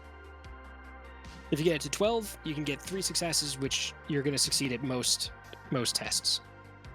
Okay. Question: what is the binding magic skill for? Okay, so you can summon spirits with the summoning, and binding basically, when you summon a spirit, it's you do it then, and the spirit will do stuff for you and go away. If you bind it, so like you could be at home, summon a spirit, and then you bind it, and then it owes you favors for a long time instead of today. So you can bind them ahead of time and have them ready, so you can call them and go, "Hey, I need you to fight this guy," instead of having to go through the summoning on the spot. Okay, cool. And then astral combat is just like the Matrix stuff, except for magic. Astral combat is when you're in astral space fighting other astral forms. So that probably doesn't mean anything to a lot of people. So magicians are able to project their psyche into the astral plane. Certain things will be their spirits, or other magicians might be on there, other awakened things. That allows you to fight them, like hitting them with your astral form. So like a magical psyche based fist fight, or if you've got magical weapons, shit like that. Okay, gotcha. Cool. Adam, off the top of your head, are there any qualities that have to do with like intimidation or anything like that? Definitely. I couldn't tell you exactly what, but yes, absolutely. I can look through this list and probably pick some out. Because like I want to take the intimidation skill, but my charisma is very, very low. So maybe I won't. That seems like just a waste. Well, you do get bonuses to, I was reading in the rulebook, to skill checks, like, based on the situation, like if you're brandishing a weapon or if you're a lot bigger than them. Oh, yeah. Things like that. Yeah, but my charisma is a 1, so I would have to spend a bunch of skill points to buff that up. My charisma's 4, but I wasn't thinking about going around and intimidating people as a homeless guy. Give me all your fucking money. Yeah, it's Eat a soy burger. I also have like a crap in charisma, so but I mean, you could boost your charisma with karma at the end if you wanted to take the That's true. intimidate and Well, okay, I think I'm good with skills for now. I mean, I can always adjust this later, so whatever. First character, we'll go with it. All right. We're almost at a good like halfway point here, Adam. So I think maybe we should take our break. Yeah, that and sounds good to me. I then- can dive back into this cheesecake thing I got here. Hell yeah. Yeah, I might go get some ice cream or something. So, all right, listeners. Well, we are going to take our break really quick here. Everybody grab some Dr. Pepper and a bathroom break, and we will be back in a few minutes. I know. Adam, how you feeling here? You think we can get this done in an hour and a half? Well, I mean, we're about a quarter of the way through, so Oh, God. Oh yeah, dude. Thinking So items, yeah. yeah, we got skills, right? How's everybody feeling with skills? I have a Done. quick question. Yeah. Astral perception, is that something I have to buy into? I'm reading and So it doesn't seem like it. as a magician, a full magician, you have astral perception and astral projection as abilities. And you right? I'm talking to the right guy. I Yes, I yep, got it. you I'll give you totally some- are, Yes, 100%. Yeah, excellent. Okay, yes. So yes, you can just do that. cool. Okay, But great. so there's a skill called a sensing, That's why I'm which looking at it. Yep. is yes, that is very helpful to have. That lets you read the auras and stuff that you see in the astral plane and make sense of them. Mm-hmm. Cool. So you'll be able to look at someone and go like, "This dude's got cancer." Would these not apply to the adept? So the adept can spend power points to buy astral perception as a power. That'll let you basically shift your senses to take in the astral plane. You can't leave your body and move around in it, but you're able to see auras of living things and awakened things. If you buy that power. If you don't have that power, there's no point in putting points into a sensing. It won't let you do anything. Well, I'm just talking about any of the magical skills. It doesn't look like any of them would apply to me as an adept.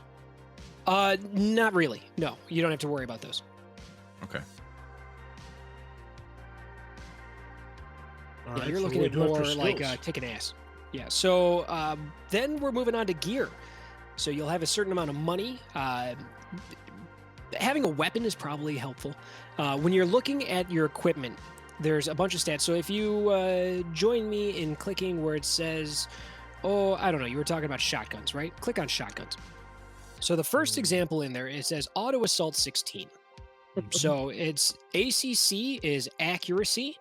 That is the maximum amount of hits that you can get using that weapon without modifying the weapon further. Damage is going to show you a number and then a letter. So it'll be something P or something S. So it means physical or stun. Certain weapons, I don't think there's any shotguns in here that do stun damage, but there's certain weapons that do stun damage. Like if you're shooting somebody with a taser, it'll do electrical damage. But P means physical. So normally if you shoot someone, you can kill them. AP, negative numbers are better than positive numbers. Right? No, that's backwards. You want positive numbers. So that shows you how much are, no, I'm backwards again. No, yes, negative is good. Negative is good. Ignore everything I've said. I've been wrong about everything in my life. AP, negative numbers are great. So the higher, well, I guess lower, the more negative, the less effective your opponent's armor is. So AP -1 subtracts 1 from their armor rating. Okay, so That it's makes a lot of sense, right? it's Like 40k sort of like armor fantasy. penetration. Yeah. Yeah, Warhammer rules. Well, I don't know. Like I played. I guess Current it's been a long 40K. time since I played Warhammer. Okay, I don't know about the current stuff. Yeah, Like the back old when I stuff was played like Warhammer, 83. Yeah. yeah, meant if you had an armor save of 3 or higher, then it would ignore it. Yeah. So Right. Yeah. yeah, because it's been a long time. So Same dog. Same dog. yeah, so yeah, the -1. So let's say my guy's armor is 3, and you've got AP -1. That means that my armor is now 2. Mode shows you what firing modes you have access to. SS is single shot.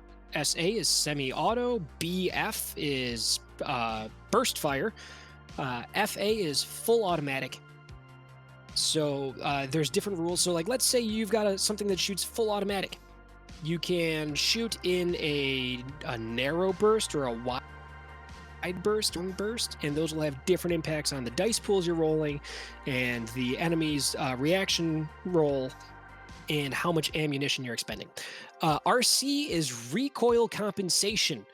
So that is as you fire more rounds, your recoil adds up, and it applies a penalty to your dice pool when you're firing. So the recoil compensation of 2, for example, if you fire 2 rounds, you ignore the recoil for those first 2 rounds. Anything after that is still going to add to your recoil penalty. Availability is a number followed by a letter. The number is how difficult it is to obtain. At character creation, you cannot get anything that is an availability of 12 or higher. The letter will tell you whether the item is forbidden for people to have or restricted for people to have. If it's restricted, that means you can own it if you have a license. If it's forbidden, that means that you need to be law enforcement or military to own it. So if we, let's say, like, we don't think our character would actually have the licenses or is not a military, can we still take it? Absolutely, but And if you it's get just caught like we with owned it illegally? absolutely, you can totally own stuff illegally. If you own something that is, let's say, the availability is like 4, but it means that yeah, you can totally get it. But if you get caught with it, you're in shit. You're up shit's creek.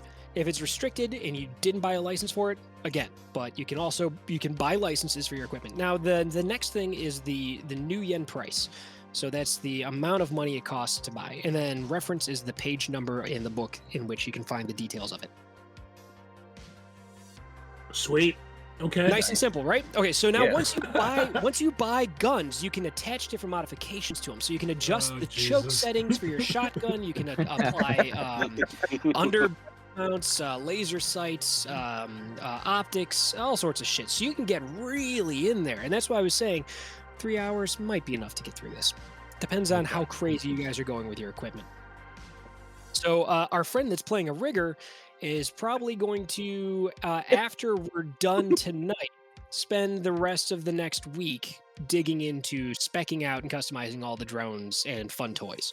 Well, Which so I really is don't a think I'm gonna bad. take any drones. I think I'm gonna like the concept I have is that my guy is like kind of like a melee fighter, but he fights like with his car.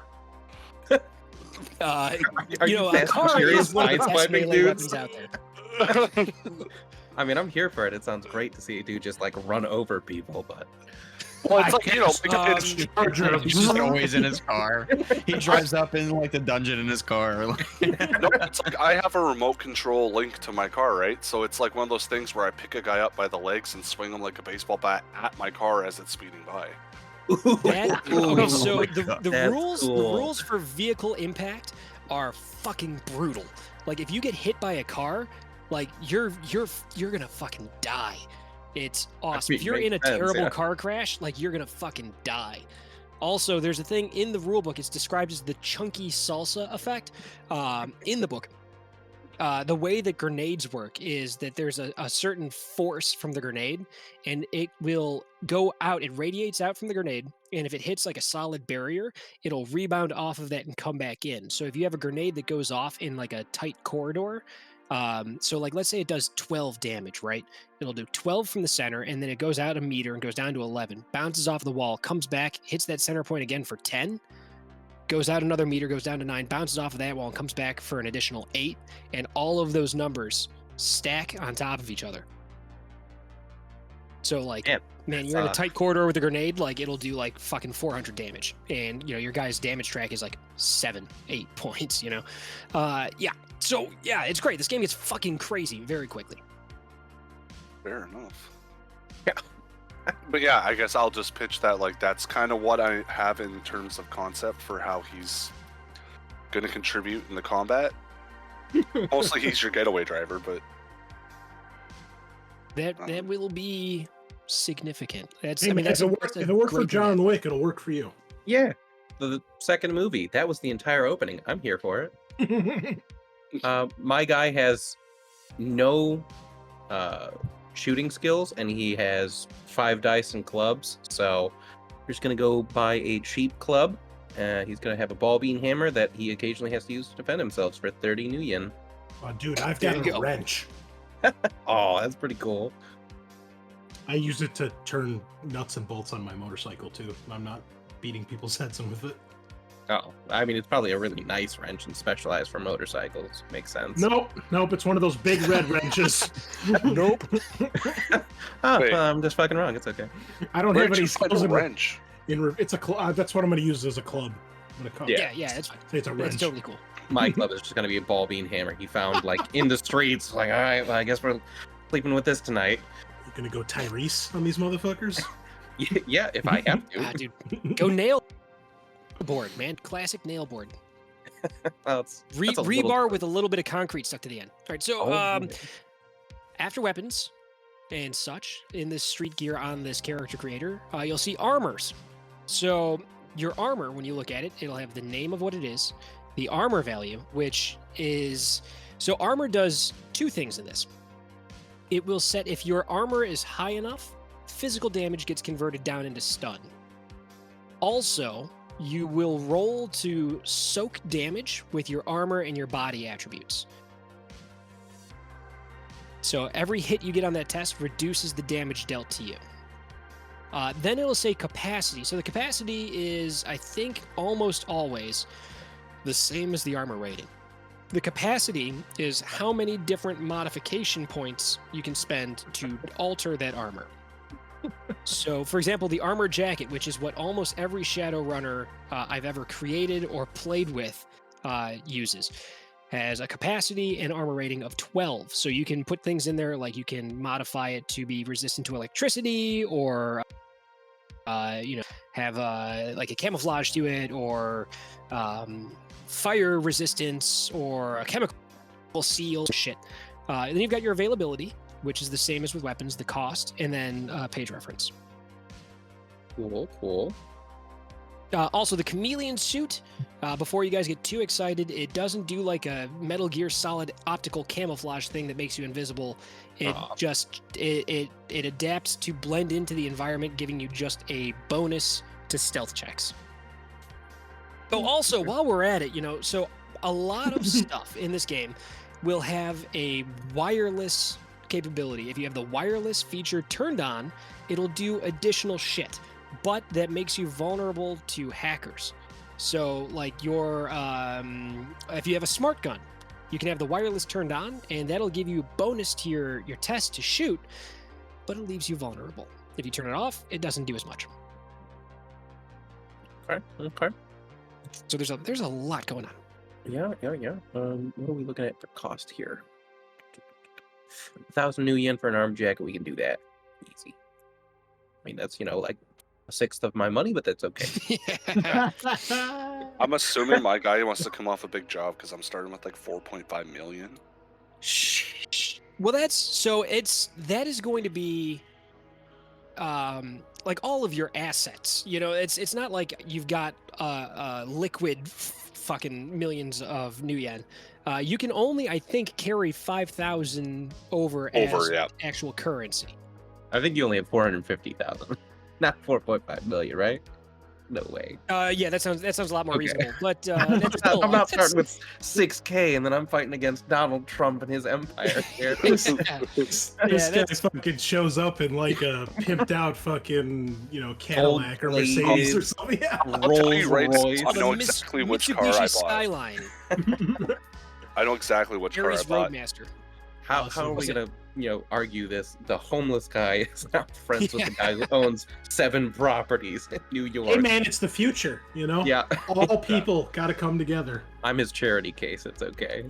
No, I'm gonna buy I think it's like he took everything he had and like liquefied it to like buy like a really cool car and to do these crimes. Like he's like, I gotta build a better life. Like, Through crime. well, it makes sense in this world. No, I'm Adam, here for it. Yeah. On a piece of armor, what if something's availability 0? What does that mean? That means that you can grab it off the shelf. Okay. What's the difference between a helmet and a full body armor helmet, other than The full stats? body armor helmet it goes with the armor. It's not available on its own.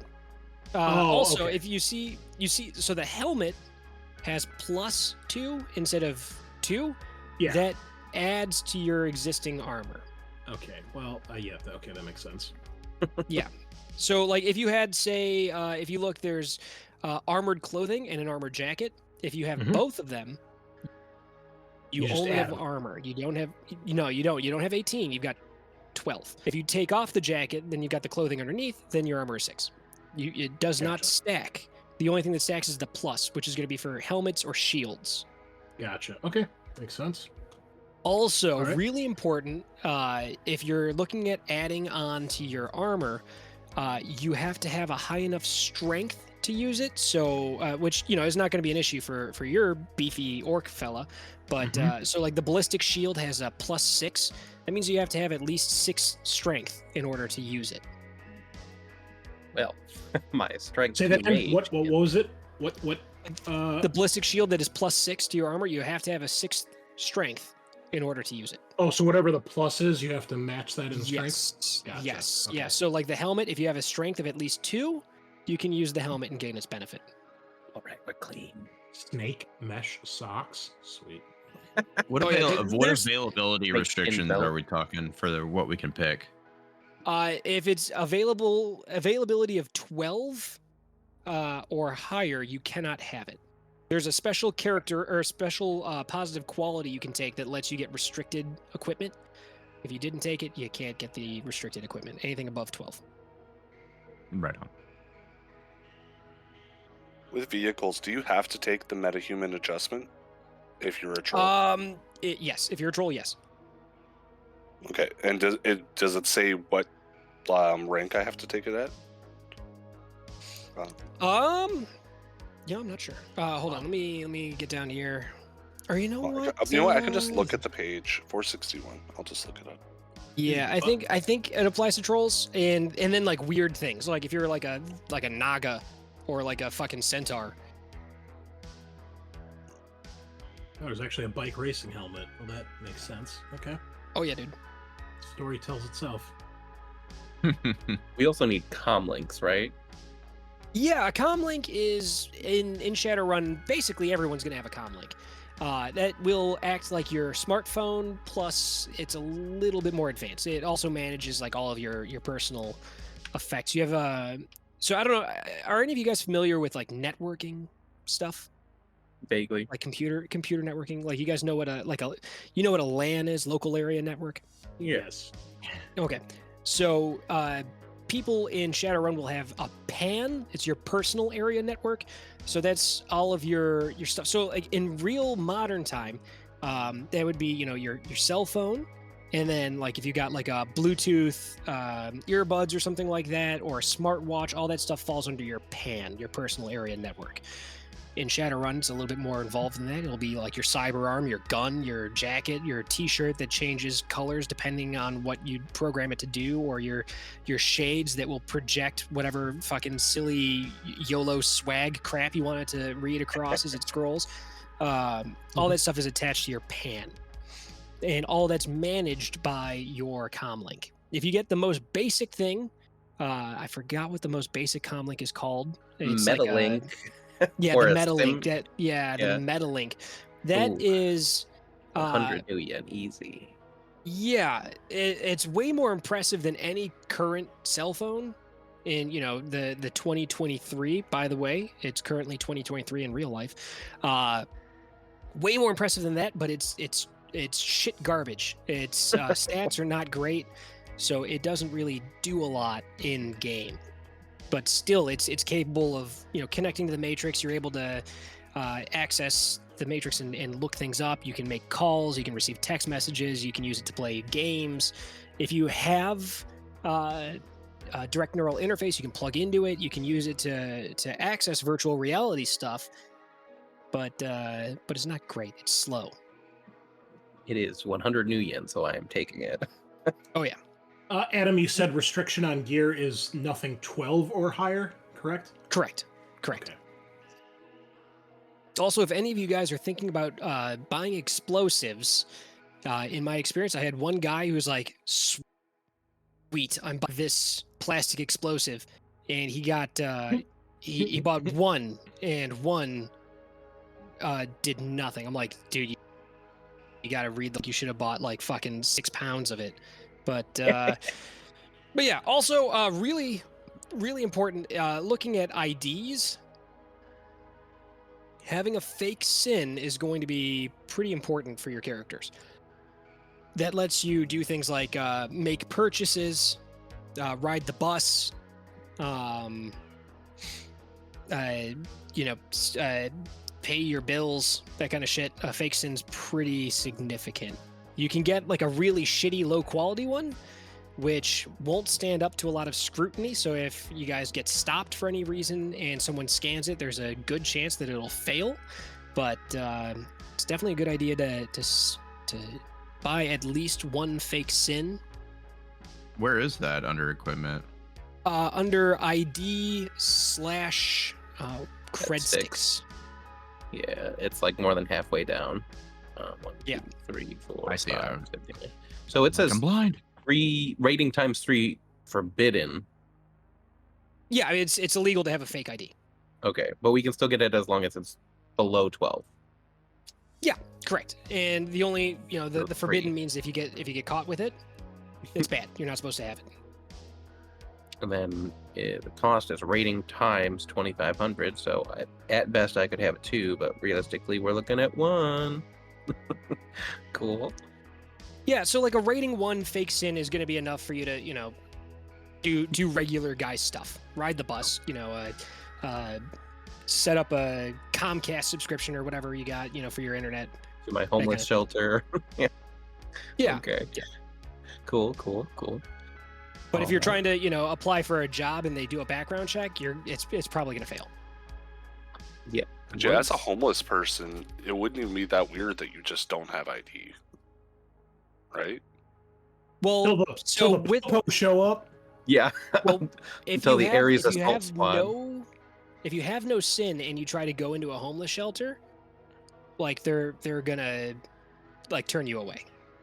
Like everybody's got one. Like it's they would check Should be for like that an and- illegal immigrant, essentially, from one of the other areas. Yes. Yeah, that's Yeah. basically how you're viewed. If you have no social security number, you shouldn't exist. You don't exist. According to any corporation or business, you don't exist. So also with the the police being privatized and shit like that, they see somebody without a sin, like you're likely to disappear instead of anything. Jesus. Well, all right. Yeah, I spent all. No, I still have 1,500 new yen, but that's about all I got. So there's also lifestyles. Where is that in here? Is that under equipment? Very bottom. It's actually at the very bottom. Yeah. Oh. It's its own thing. Okay, so lifestyles, there is a street option which costs nothing. So if you want to add that one, go for it. Those determine that's basically like a monthly subscription to beef. So the better ones will provide you with a home, a place to keep shit, things like that. But those have monthly costs. So you guys will definitely have to pay to keep that up at least once throughout this campaign that we're going to do. Cool. Are there pictures of any of this gear in the rulebook? Some of it, yeah. Okay. What's the closest pistol to a revolver in this game, Adam? There's a couple of different kinds of revolvers in here. Let me look at these pistols so I can. So like if you go under heavy pistols, There we I go, think there's heavy. the Browning Ultra Power is the go-to Dirty Harry big make someone piss their pants pistol. What are you thinking? Are you thinking like a medium, a light? What do you? I want looking like Colt Python is the image I have. Colt Python I think is a pretty big fucking gun, isn't it? It's basically what Rick Grimes has in Walking Dead. Let's see. Yeah, there's a little stub nose one, and then like the full size one. Yeah, that's like a Browning Ultra Power. That's probably what I would. Dirty Harry fucking big ass gun. Hell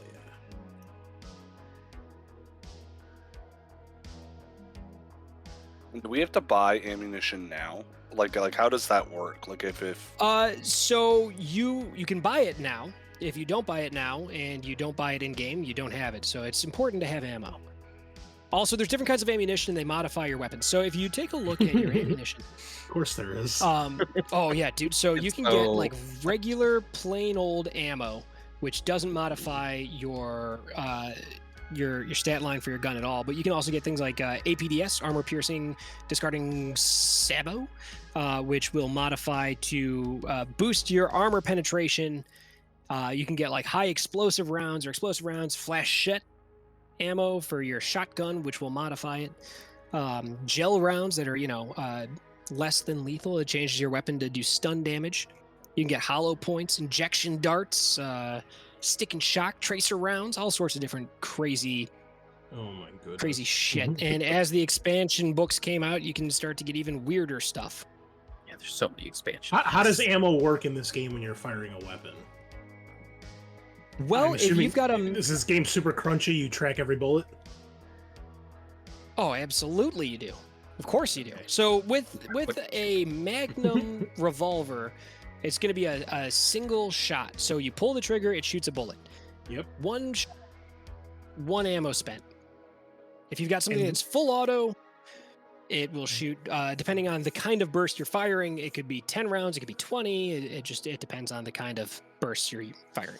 And which ammo is considered just basic ammo? Because this list is ginormous. There's one called regular ammo. Regular. Yeah, it says ammo regular. Okay, let's start there. Yeah, And that's is what it- I bought. But Is that if I click one, is that one bullet? Yeah. for 20 I think units, so. $20 No, a no, bullet. sorry.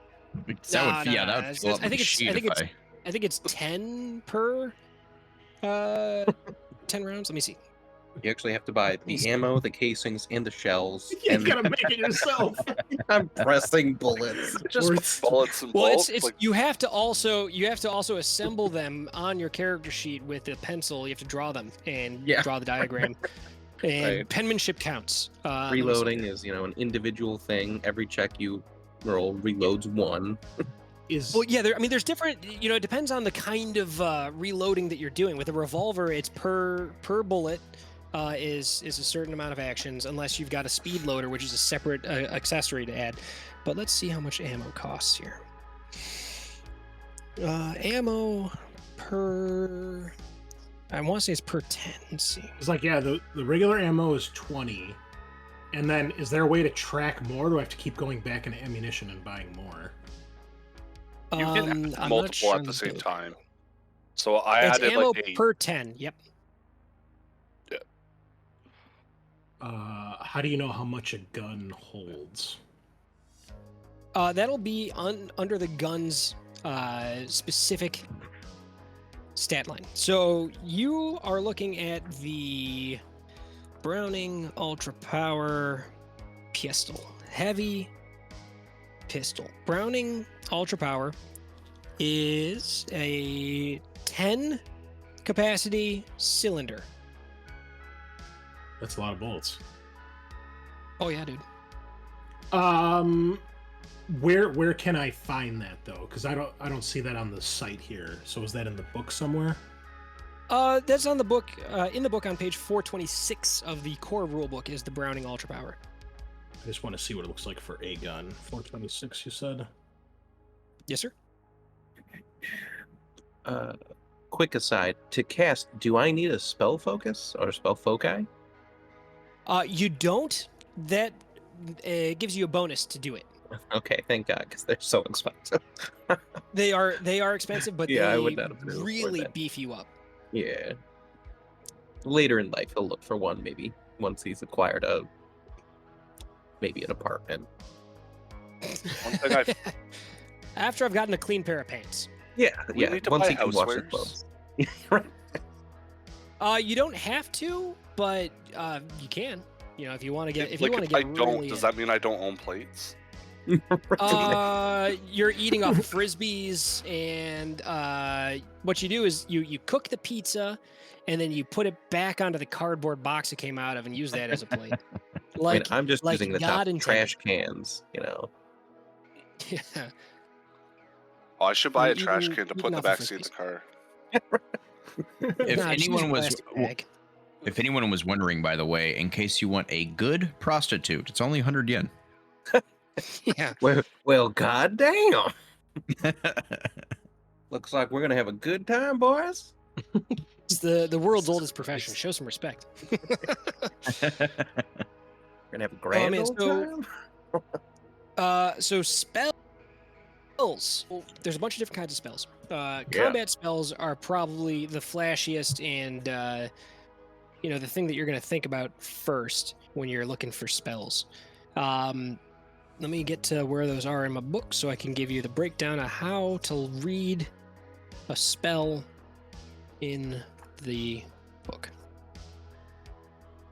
Because there's some stuff going on and they're mutable. Like I was saying earlier, you can adjust how hard you're casting the spell by boosting its force.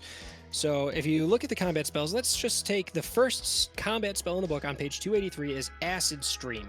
So there's some information about that that's important here. So it's indirect and elemental. So indirect spells, there's indirect or direct. An indirect spell makes a thing happen and the thing travels from you to a direct spell happens at the target. So Acid Stream is indirect, so you squirt a stream of acid magically at the thing. Nice. Whereas, let's see, what's a good a direct one? So Death Touch, right? That one, there is nothing that comes from you and goes to it. It just happens inside of the guy. You cast a spell and the guy's like, "Oh no, I'm dead." Yeah. So it's elemental, which is a keyword that lets you know it's acid. So it's doing elemental damage. It's not doing like direct physical damage or whatever. And then the type is either P or M, physical or mana. So a physical spell makes a physical change. A mana spell makes a change on the astral plane. So again, Death Touch is a mana spell. So there's no physical thing to be seen, but on the astral plane, you'll see it happen.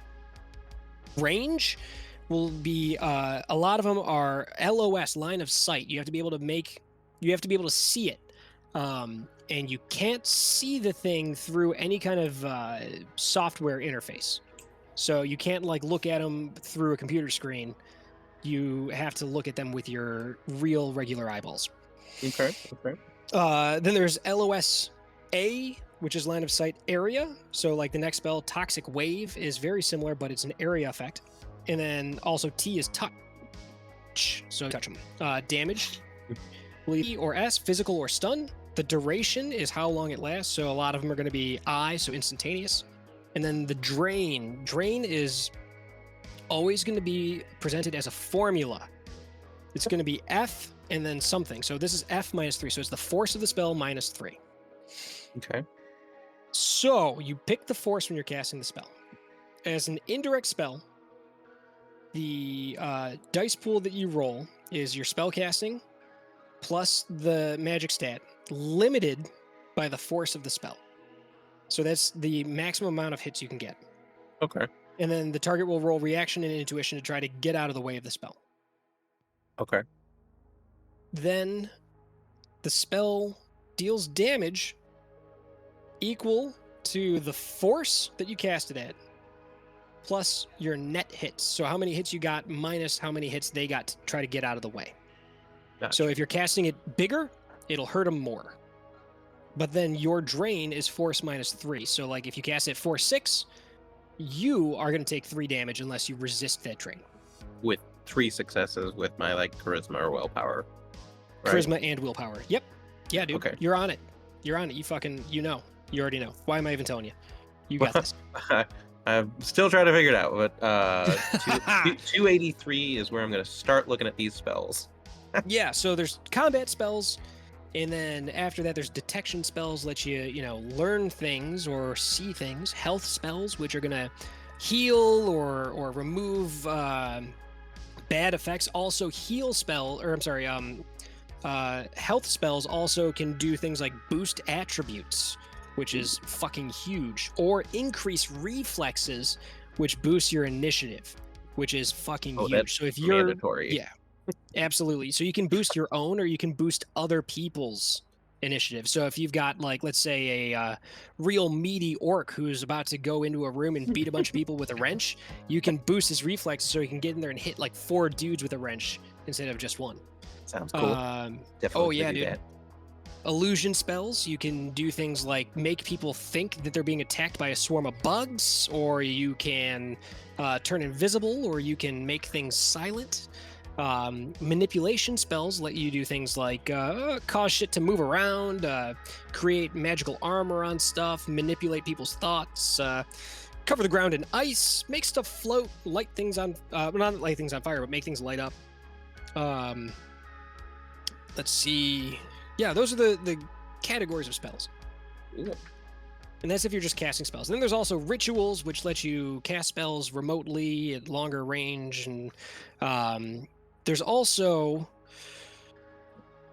alchemy, which lets you basically cast spells, except instead of just like you're making the spell happen, you attach the spell to an object, and the object will have a certain trigger. So let's say you want to, as a alchemy item, you can make like a let's say a beer, right? You grab like a bottle of Schlitz, and you make it so that the trigger is someone drinking it, and it causes your heal spell to go off. So you're able to like make a potion out of a Schlitz. Or you can make let's say a rock. You pick up a rock and you make the rock and you imbue it with a fireball spell. So someone can huck that rock at somebody, and when it hits them, fireball goes off. Okay. And damn. that's through yeah. alchemy and enchanting. Yeah, there's a lot going on. I might have Yes, to change some skills now with alchemy being so cool. I think there's going to be some tweaks for sure this week. Adam, Yeah. for ammunition, if it has an AP modifier that's positive, does that give armor to somebody if they're not wearing armor? If they are not wearing armor, no. But if they Okay. have any armor, yes. So like shotguns doing the flashette rounds will raise their armor, but if they're not wearing armor, that doesn't matter. Okay. That kind of represents like buckshot instead of a slug from the shotgun.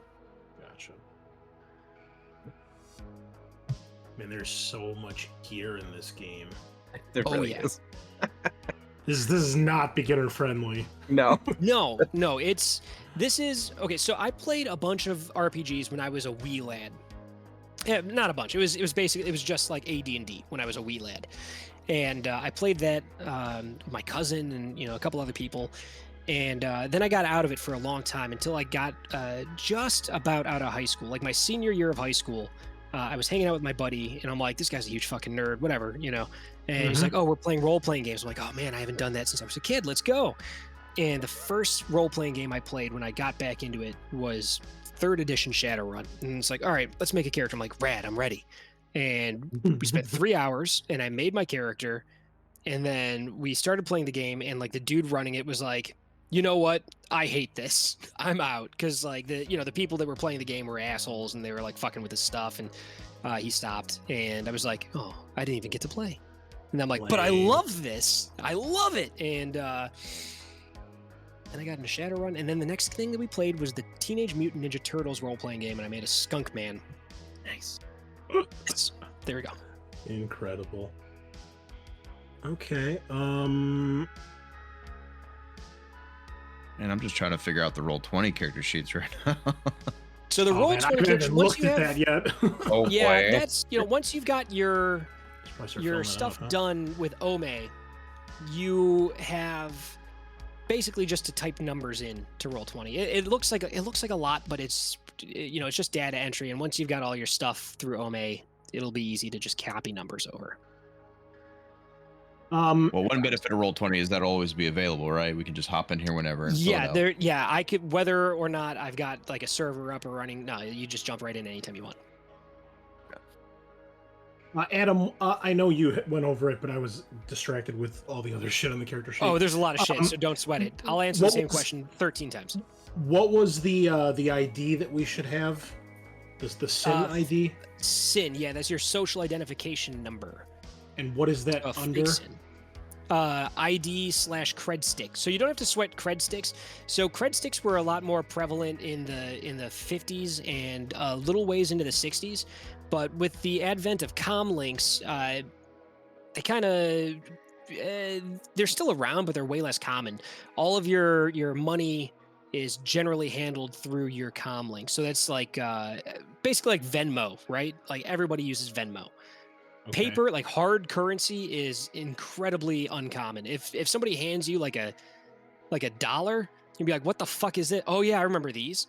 Why the hell do you have cash? There are certified cred sticks, which are like similar to like a Visa gift card, right? So you can use it, and it's not attached to an account. Like, sure, once the money, like if I were to use my bank account to put money onto a Visa gift card, like there's a record of that, but then I can hand that gift card to whoever, and they can spend it on stuff, and there's like no direct record of where that money has gone to. So certified cred sticks are a way to kind of get around tracking people's bank accounts. But yeah. Should we endeavor to spend a lot of our money, or should we be saving some as well? Like, You can only hold on to up to $5,000.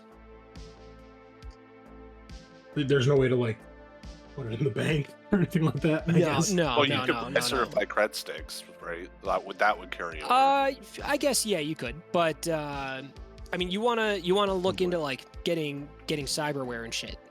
Yeah. Or You also like you can carry up to 5,000 from this, but then you also roll to see based on what your lifestyle is, how much money you have after.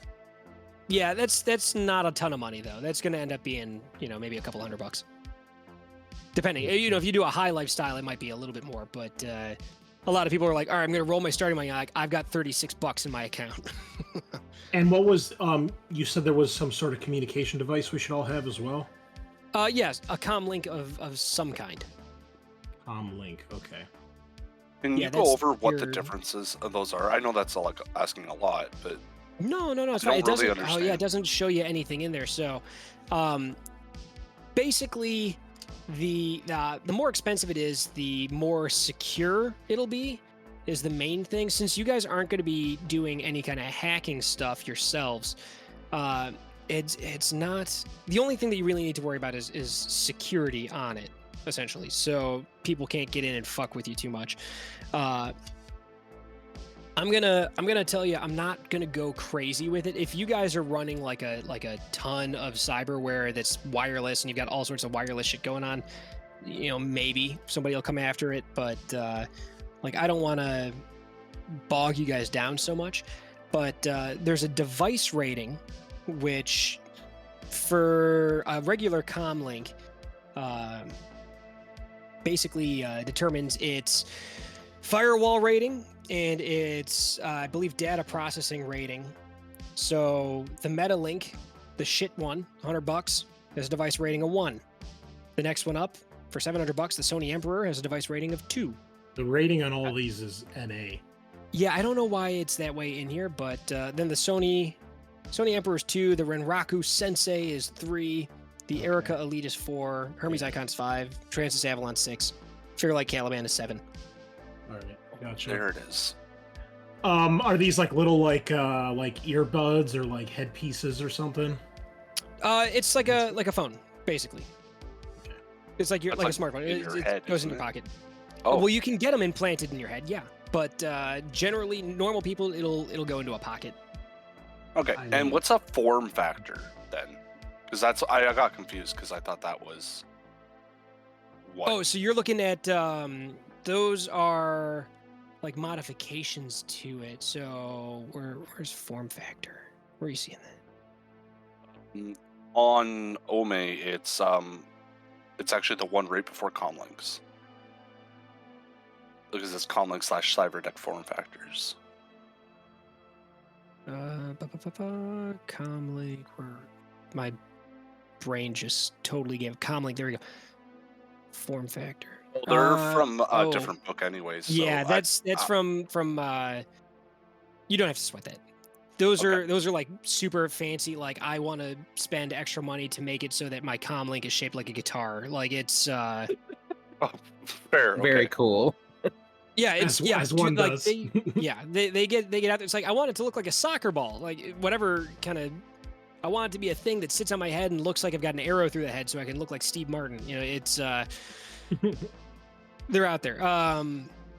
The Comlink apps, for example, you don't have to get crazy with. You can totally ignore them, or if you feel like adding stuff to it, you can. So you can get AR games on there and shit. So augmented reality is a pretty common thing in Shadowrun. Do you guys know what that is in real life? It exists currently. Yeah, vaguely. Yeah. It's like Yeah, a heads-up so- display in real life.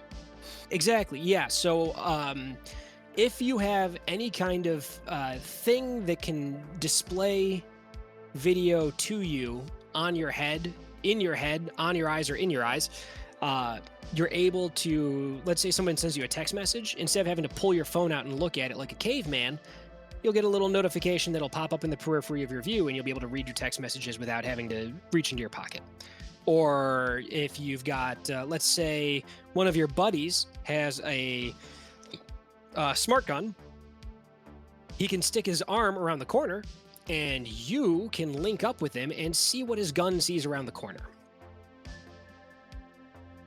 You can network all your shit together and share video feeds and text messages and pertinent information. If somebody's got a drone that's flying overhead, you can all link together and see the aerial view of what's going on, so you can assess the combat situation from multiple angles at once. So it's a good idea to have some kind of imaging stuff, whether it be smart glasses or contact lenses or goggles or cyber eyes or a data jack that you have plugged into your comm link. Man, it got quiet. Did I lose you guys? Oh, sorry. There's just so much to look at. Yeah. Oh yeah. There's a I lot. love it. I love it. Oh yeah. Yeah, because I know I do want to buy goggles, because that's what I want my character to wear. I want some sick sunglasses. Dude, you can get them. Yeah, no, I want those aviator glasses, man.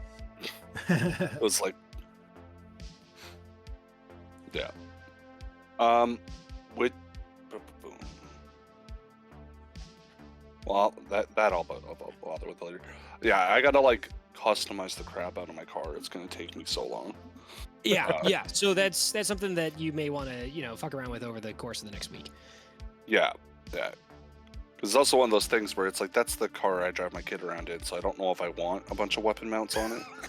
If you're a good dad, you would. Hop in the tank. We're going to school. Also, I would recommend, Chris, you probably want a several hits of kamikaze. Just saying. Under the trucks. Oh my goodness. Yeah. I did buy some BioWare, though. Nice. There you go. Yeah. Well, so I had to get a control rig because I'm a rigger. What's and then the difference between BioWare and cyberware? So BioWare is living tissue, and Okay. cyberware is mechanical stuff. So Oh, okay. there's a lot of things that are kind of redundant between the two. So you can get like synaptic boosters or a wired reflex system, and like the wired reflex, you've got a bunch of wires inside that send electrical pulses from your brain to your body quicker than your spinal column does. Or you can get the synaptic boosters that speed up your spinal column, which are BioWare. They do the same thing. One of them, the BioWare generally consumes less essence but is more expensive. So you can get more in there if you've got the money for it. Yeah, no, I got a control rig and I got a large LED tattoo. Nice. Yeah, this guy's got like a giant, like neon pink tattoo that he got when he was like 18. What is it? I haven't fully decided, but I have a feeling it's gonna be like something stupid and obnoxious. I love it. Uh, Loch Ness Monster tramp stamp. Okay. okay. You do whatever you want. Don't listen to me. Don't listen to me. Rigger command consoles. I bought the Radio Shack remote controller. Okay, so there's, like I had said earlier in this, at this point, alternate future and alternate history, Radio Shack still exists in the year 2076. Also, since this game takes place in Seattle, important to note, the anybody that's listening that's from Seattle, I'm sure there's maybe one of you, the Kingdome is still there. That's right. The Kingdome. Oh, I don't know what that important means. note that Kingdom, built 1976, 100-year anniversary in our game. So, all right, you were looking at RCCs, Rigger Command consoles. The more expensive ones are better, obviously, just like in real life sometimes. Let me pull those guys up in here. Yeah, I just want to make sure it's what I want it to be. That's what I want to like be able to remote control the car. Yes, when I'm yeah, that's not what the in it. Rigger Command console is for. Yeah, you need a good one. And where are ya? So the page is 267 for the Oh, that's- command console table. That is very helpful. Thank you for that Yeah, sorry, information. I'm looking at it now. I just don't actually 100% know what data processing or firewall's for. I'm assuming Yeah. firewall is its level of security. Yes, and data processing is going to limit how many things you can handle at once. So the higher the data processing, the more drones, vehicles, and stuff like that you can control at the same time. Okay.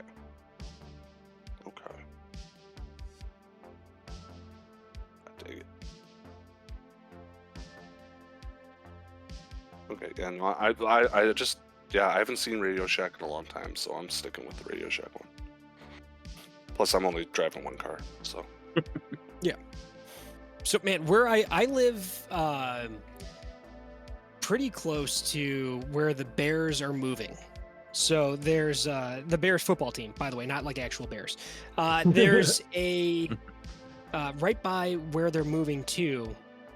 There was a Radio Shack, and they still have a banner up on the wall that says Radio Shack. And I drive past it, and I'm like, oh my God, there's still a Radio Shack, and it's not. It's been gone for years. That's it. That's the whole story. Thanks for tuning in. Don't worry. Get In my that town, banner there's a start working. Blockbuster that nobody's ever gone into. And so they just recently filmed a horror movie in there, set in the 90s. Oh, that's fucking awesome. Oh man, I used to work at Blockbuster because I'm old and I miss it. Oh man. I gotta say that. I think I might be older than video you. employee. What's it? So you guys stop saying that because I think I'm older than you. Oh, you'd But be I don't- surprised. Maybe. I'm 72. No, it's not true.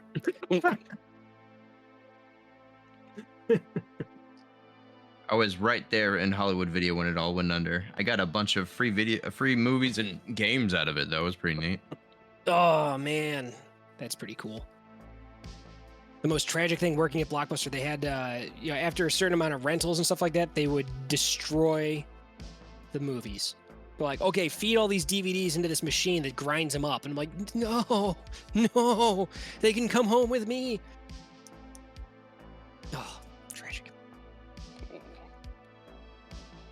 Oh yeah. Alright. Another fun fact about my character: I got a cyber limb. Cyber genitalia? What? I was telling you, you get no. your can, you- pneumatic dick. You get a cyber dick. A pneumatic dick. Oh yeah, dude, how many cock push-ups can you do? You have to be able to do one. That's right. It's just a One. jackhammer.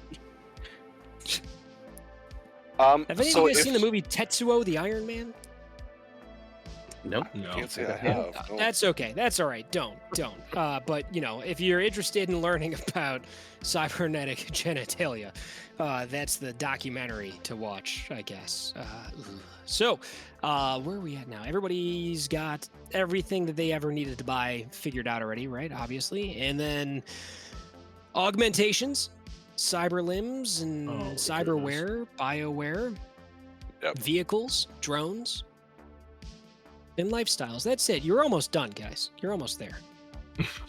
I think I'm good. There's some things I'm gonna want to look at throughout the week, but yeah, I got the foundation set more or less, like 80% complete with the character sheet. There you go. So yeah, I mean, like as a magician and as an adept, the big thing for you guys to fuck around with and really dial in your character is going to be your spells and your adept powers. There's a lot of options out there. So, take your time, read through it as you can. And if you guys have questions, I generally will get back to you over Discord pretty quick if I can. I've been running CNC at work, which gives me a little bit of downtime in between programs and shit like that, so I can get back to you pretty quick. And I think about Shadowrun all day. Yeah, hit me up anytime. Chris, you've got probably some cybernetics and BioWare to look through. You got a lot of options in there. If you have high strength or agility, replacing your arms with cyber arms is not a great plan because they start off with a low attribute and you have to spend a bunch of money to boost them up. So if your attributes are already high, full out replacement limbs are probably not great, but you can get shit put into your existing orc arms. Like if you want to get like a knife embedded in your hand that comes out when you want, kind of like Wolverine, you can totally do that. You can also get dermal plating or synaptic enhancers, shit like that. There's a thing called wired reflexes, which is amazing. It's very expensive, very invasive, but wired reflexes will Very turn you useful. into an unstoppable killing machine. Just watch the first episode of the Cyberpunk 2077 anime. Wired reflexes is like that first major fight scene it shows. Oh, if I only had time to watch shows. It's like a 5-minute clip, dog. I'll fucking send it to you. Yeah. Might Hit be me able with to pull that too, off. because I have not watched that at all. Yeah. Great show. Yeah, it is. Let's see, what else is there to know? Oh, so cyberware, there's different ratings in there, right? Does it show you in here whether you can get... Oh yeah, so grade. You can do like standard, used, alphaware, betaware, deltaware, gammaware, omegaware. You're not gonna be able to afford or acquire any kind of omegaware, so don't even bother clicking on that at any point. But the like alphaware is higher quality. It's going to be a lower essence drain. So if you click on alphaware, you can see, the cyber ear alphaware is going to cost you 0.0800000002 essence instead of 1 or whatever 0.1. So it is a percentage of the essence cost, but it boosts the actual new yen cost dramatically. Whereas used cyberware does the opposite. It's higher essence, lower cost. So those, that's been in someone already. So it's a little gross, but Are there mechanics can't for be cyber choosy. psychosis in this? Like, can you accidentally make yourself crazy doing this? No, that doesn't happen in Shadowrun. What happens is if your essence hits 0, basically you stop working and you like go comatose. Like you stop, like your soul basically can't survive inside the machine anymore, and you kind of go to shit. I don't have that kind of time, Sean. It's literally a minute. I'm busy. If you're out here playing Colex Sun Eater for fucking 2 hours, stomping on giants, you can take 30 seconds. Bro, I gotta pick cyberware and shit, okay? He's be got here. a This will full be here time. for He's got 2 40 weeks. hours. Two coming weeks. up. 2 weeks. Yeah. It's gonna take me all 2 weeks to fucking figure this shit out, man. And that's fair. scrapping into here. That's fair, okay? And then you get into your firearm accessories. So you got some options. You got a Like, I'm what do you having want a to call hard it? time fucking spending money here, man. I don't even know where to begin. An embarrassment of options. Real easy but if you don't have there's- money, Chris. Yeah. No, I spent all 450,000 of mine already, and then I had to like scale back a bit. I'm glad I Okay. picked only like a D for my money, because yeah. Yeah. No, it's because Yeah, I spent like it's, $100,000 on a car. Jeez. What'd you pick? What are you getting? I'm getting the Ford AmeriCar. Okay. Built up. Totally reasonable. Yep. But then I put a bunch of attachments on it. So Oh, of course, absolutely. 'cause, Yeah, I mean that's a very reasonable, driving around car. It's not like you're like Ares Roadmaster. Let's go, give me a fucking tactical RV. Well, I like the description in the rulebook where it says it's like the America's safest car or something like that. So it's like, yeah, no, like I think that's the car I would buy when it's like Yeah. I gotta Oh, drive yeah. my kid to school. Oh yeah. I'm also poor, So- so my equipment's fast. Yeah, Yeah, same. that's fair. Yeah. Interesting thing, there's a thing called Grid Guide in Shadowrun that drives your car for you. Most of the time, people don't actually drive. You'll get in the car and you go, car, take me to school, and it'll drive you there. But you can turn that off and drive manually, kind of like if you guys have seen the classic film Demolition Man. You can drive manually. You can also plug in, or you can remote control from your comm link. So you got some options on how you're going to drive. How's Taco Bell doing in 5th edition? So it's legally not in there for reasons of licensing. So instead, there's a thing called what is it? It's Nacho Mamas, I think, is what the restaurant is called. Heck yeah. There are a couple of different Shadowrun books available that just go into details about like, oh, what's the food like and the music, and what about sports? What about clothing? What's the common trends these days? What are the kids into? It's there's so much detail and backstory Nacho Mama. and meta plots and Nacho Mama, and real popular thing in the Seattle Metroplex is Stuffer Shack, which is kind of like a cross between like Walmart and like the restaurant Subway. Like you go in there and you can get like a sandwich cooked and you can sit down and eat, but you can also buy a cheap comm link and some clothes and cat litter and some fish. Did Nacho Mama win the fast food wars? The franchise wars, oh, those are unending. So that's I'm a huge fucking nerd. So that is based on Judge Dredd storyline from, I want to say it was like 1978, where he goes out into the burned earth and like there's like open conflict between like the KFC colonel and like the McDonald's clown and shit like that. And Amazing. yeah, unfortunately, due to licensing issues, those aren't in like the big collected editions of the Judge Dredd comics, so you gotta like hunt them down. All right, so let's see. So you guys got some stuff to think about. You got the basic stuff out of the way for the most part. These characters aren't going to be set in stone until we start playing. So over the next week, or well, I guess 2 weeks, because my daughter's birthday is next week, and we're going to be celebrating, and my dad's in town and all sorts of different shit. I got my graduation to go to. But we got like 2 weeks, so you guys can, finagle and tweak your characters as you see fit in that time. You can jump into Roll20 at any time and update your character sheets and ask me questions at any point. Some important things, though, that you guys need to think about.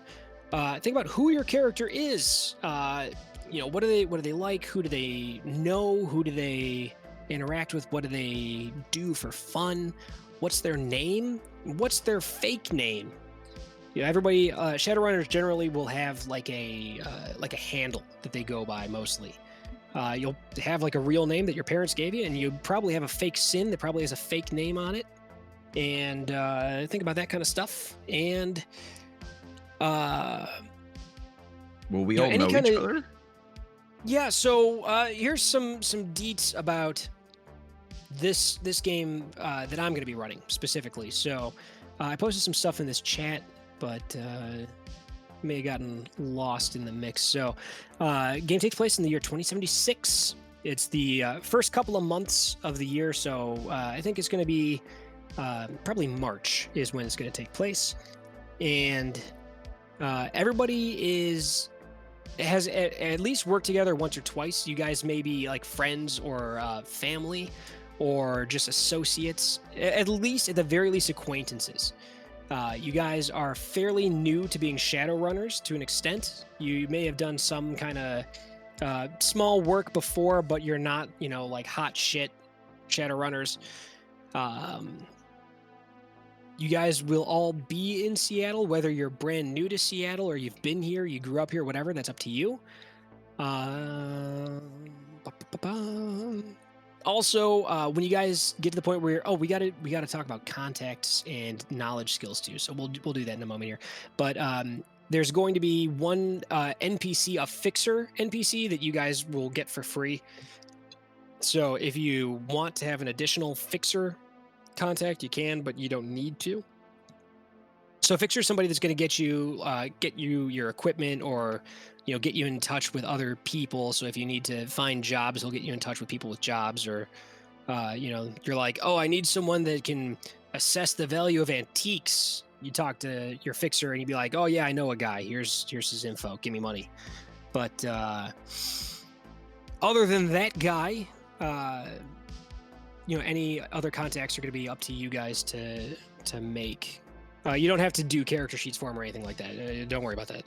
That's crazy. But you'd want to have an idea of like, oh, my guy knows a cop, or a dude that works at the airport, whatever. So you get knowledge skills for free based off of your intuition and logic. Let me find out what that number is. And so those are not predetermined. They're open for you guys to fill in what they are. So you can be like, oh, my guy's real knowledgeable about football, or he knows a lot about metal bands or horror movies. My guy knows all of the different tricks you can do in Tony Hawk's Pro Skater. Whatever kind of shit you want to put in there for your knowledge skills. Also, knowledge skills will cover languages, which are, other than regular real world languages, like if you want your guy to speak like Tagalog or fucking Hindi, you can put that on there. But there's the only like additional languages are Sprithriel, which is the language that the elves made up and speak, and Orczet, which is the language that orcs speak, which if you're not an orc and you try to speak it, it generally will make you vomit, because there's like guttural throat noises that human vocal cords can't make. But otherwise, it's real life languages. Oh yeah, dude. I was looking at, I'm like, oh yeah, Orczet, and then I was looking at one of the splat books, and it's like, oh yeah, the apostrophe in Orczet is a K sound that comes out of the bottom of your throat, and if you're pronouncing it correctly as a human, you'll puke. I'm like, oh, cool.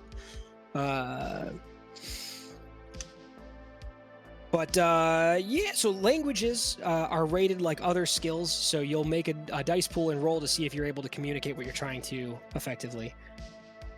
So your knowledge skills for free, and you can also spend in karma and shit to boost them, are here. Let's see. You get a number of free knowledge skill points at character creation, skill advancement, and additional character advancement, page 103. Motherfucker.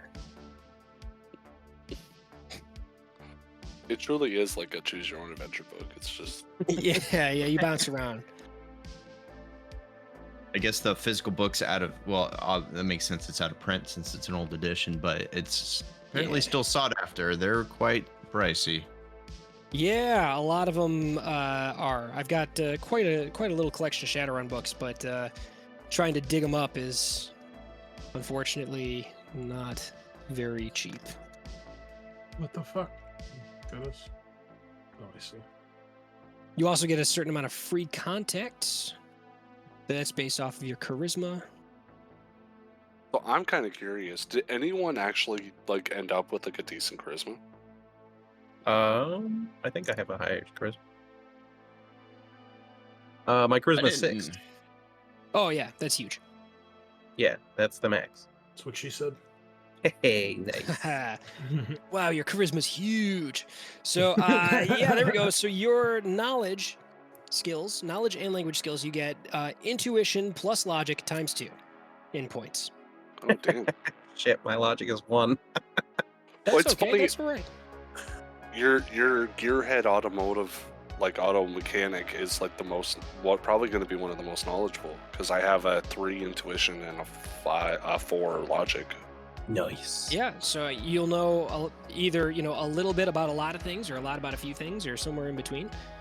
So whatever your dude's into. I mean, like if you're into sports or cars. Like you could know a shit ton about cars, and just you see a car drive by, and you're like, it's a 1969 Chevy Charger, Dodge Charger.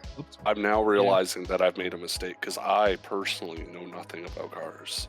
Hey, that's cool. It doesn't matter. Your character does. You roll some dice, and then you go, yeah, that's the one. So then you have there's to know different. Sorry. Just kidding. There's different categories of knowledges. There's academic, interests, professional, and street. So some examples are listed on page 89 of the core rulebook. So academic knowledges are things like biology, medicine, magic, theory, politics, philosophy, literature, history, music, parabotany, and parazoology. By the way, there's like all sorts of weird fucking bargists and hellhounds and Aphanacs and things like that creeping around. Devil rats, those guys are bad. So let's see, interests. So stuff like current SimSense movies, popular Tridio shows, 20th century trivia, elven wine, combat biking, pop music. Professional ones include journalism, business, law, military service. Street says gang identification, criminal organization, smuggling routes, fences. So, whatever you think of, write it down and it's probably fine. I'm also sorry, languages. I missed. Yeah. How much do we know we get for this? The knowledge? Intuition plus logic times 2, and that's free points.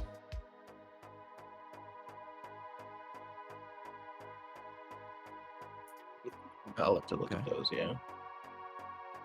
Those are just some examples. You can make stuff up too, or you can pick from the examples because I know there's a lot. So examples might be your friend. Let's see. Spending your leftover karma. You guys will have. You start off with, I think it's 50 out of the gate. It's 25 out of the gate.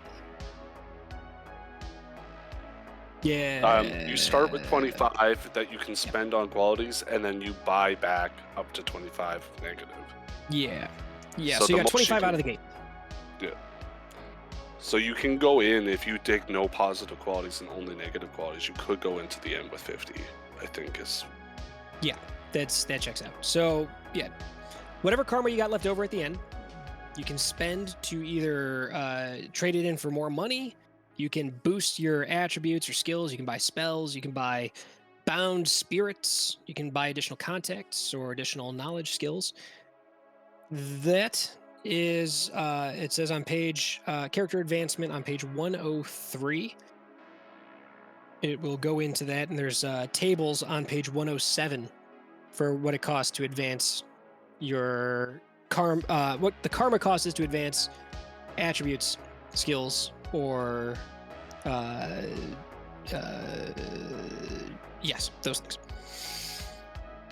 We're going to completely skip over the training times in this. So once you get karma, you spend it to advance one of your skills. It's just going to happen right away instead of you having to spend a certain amount of weeks of training, because who's got time for that shit? Yeah. Also important, page 101's got final calculations table. So that's going to give you the breakdown on how to generate your limits. So like your mental limit is logic times 2 plus intuition plus willpower divided by 3, round up. Okay. Your physical limit, strength times 2 plus body plus reaction divided by 3, round up. Social limit, charisma times 2 plus willpower plus essence divided by 3, round up. I feel like it's calculating it automatically for us. Can you It imagine probably will do that here. Yeah, developing that'd be this? nice. Is it on in Ome somewhere? Your limits are probably in there somewhere. I didn't see them in the Ome, but When you go to the Yeah. bottom where it's your character sheet is, it says export. Yes. Okay. That will probably have your limits in there somewhere. Maybe. Oh, it just generates it as a bunch of text. Cool. It's still it's in there though. When you put it Yeah, there you into like character sheet on Roll20, it's telling me my limits.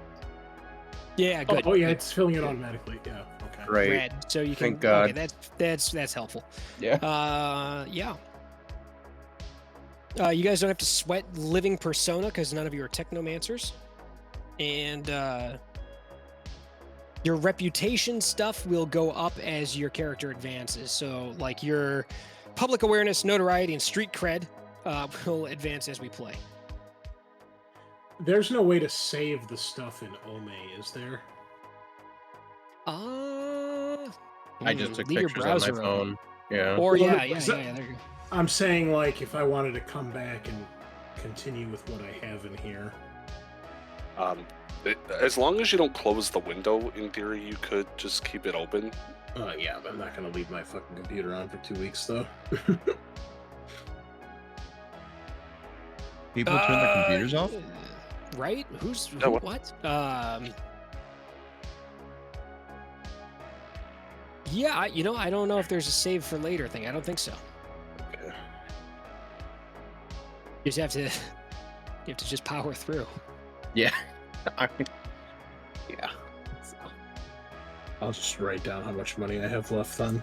'Cause I think that's all I have left to do, basically, is just spend money to get to... I only have 9 karma points, so I can't get a whole lot with that. I have Money 23, so broke, I have to apparently. try to... I'll have to use those somewhere. What page was the point buy for karma point? Oh, no, I found it. What page is that? Because I gotta find it. 107. Okay. Is there a spot for karma on the character sheet somewhere? Yes.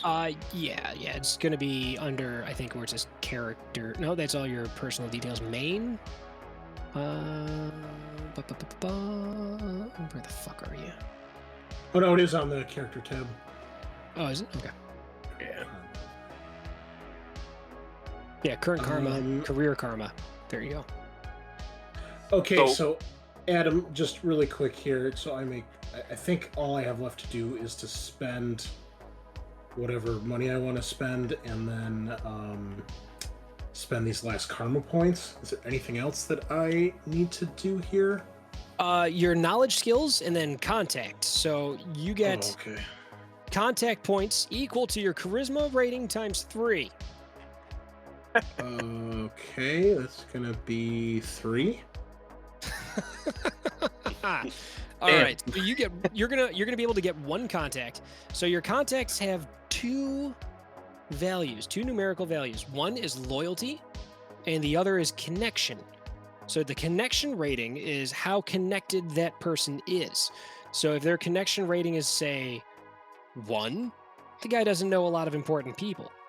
If their connection rating is 2, he knows a couple more people. Loyalty is how loyal they are to you. So if their connection or their loyalty is 1, they know your name and have interacted with you before. If their loyalty is 2, they might go, "Oh, hey, how's it going, Chris? What have you been up to?" Is the where is this in the rule book? Is there like a table or something? Well, that's so if you go with that 107-ish, where was it? Not 107. It was like 103, 104. Where are you? Contacts, 98. Pardon me. It tells you about that. Gives you the breakdown on how the contacts work. There's not examples of contacts in there outside of a little tiny box that gives you 5, 6 examples. So if you want better examples, oh, there we go. For specific rules to use contacts, see page 386. And how many contacts do you get again? You have your charisma Is 1 times 3 So 3. of points to spend on your contacts, and your contacts cost at least 2 points because they have 1 in one attribute and 1 in another attribute. So you've got So you get 1. basically a guy that's either a 2-1 or a 1-2. Yeah. And it was I'm kind of- connection and loyalty were the 2 things to spend it on? Yes. So if you go to that page 386, there's a table on 387 that'll give you a breakdown of what those ratings kind of represent. So if your connection rating is 2, it says has 1 or 2 friends with some knowledge skills or some minor social influence. Okay.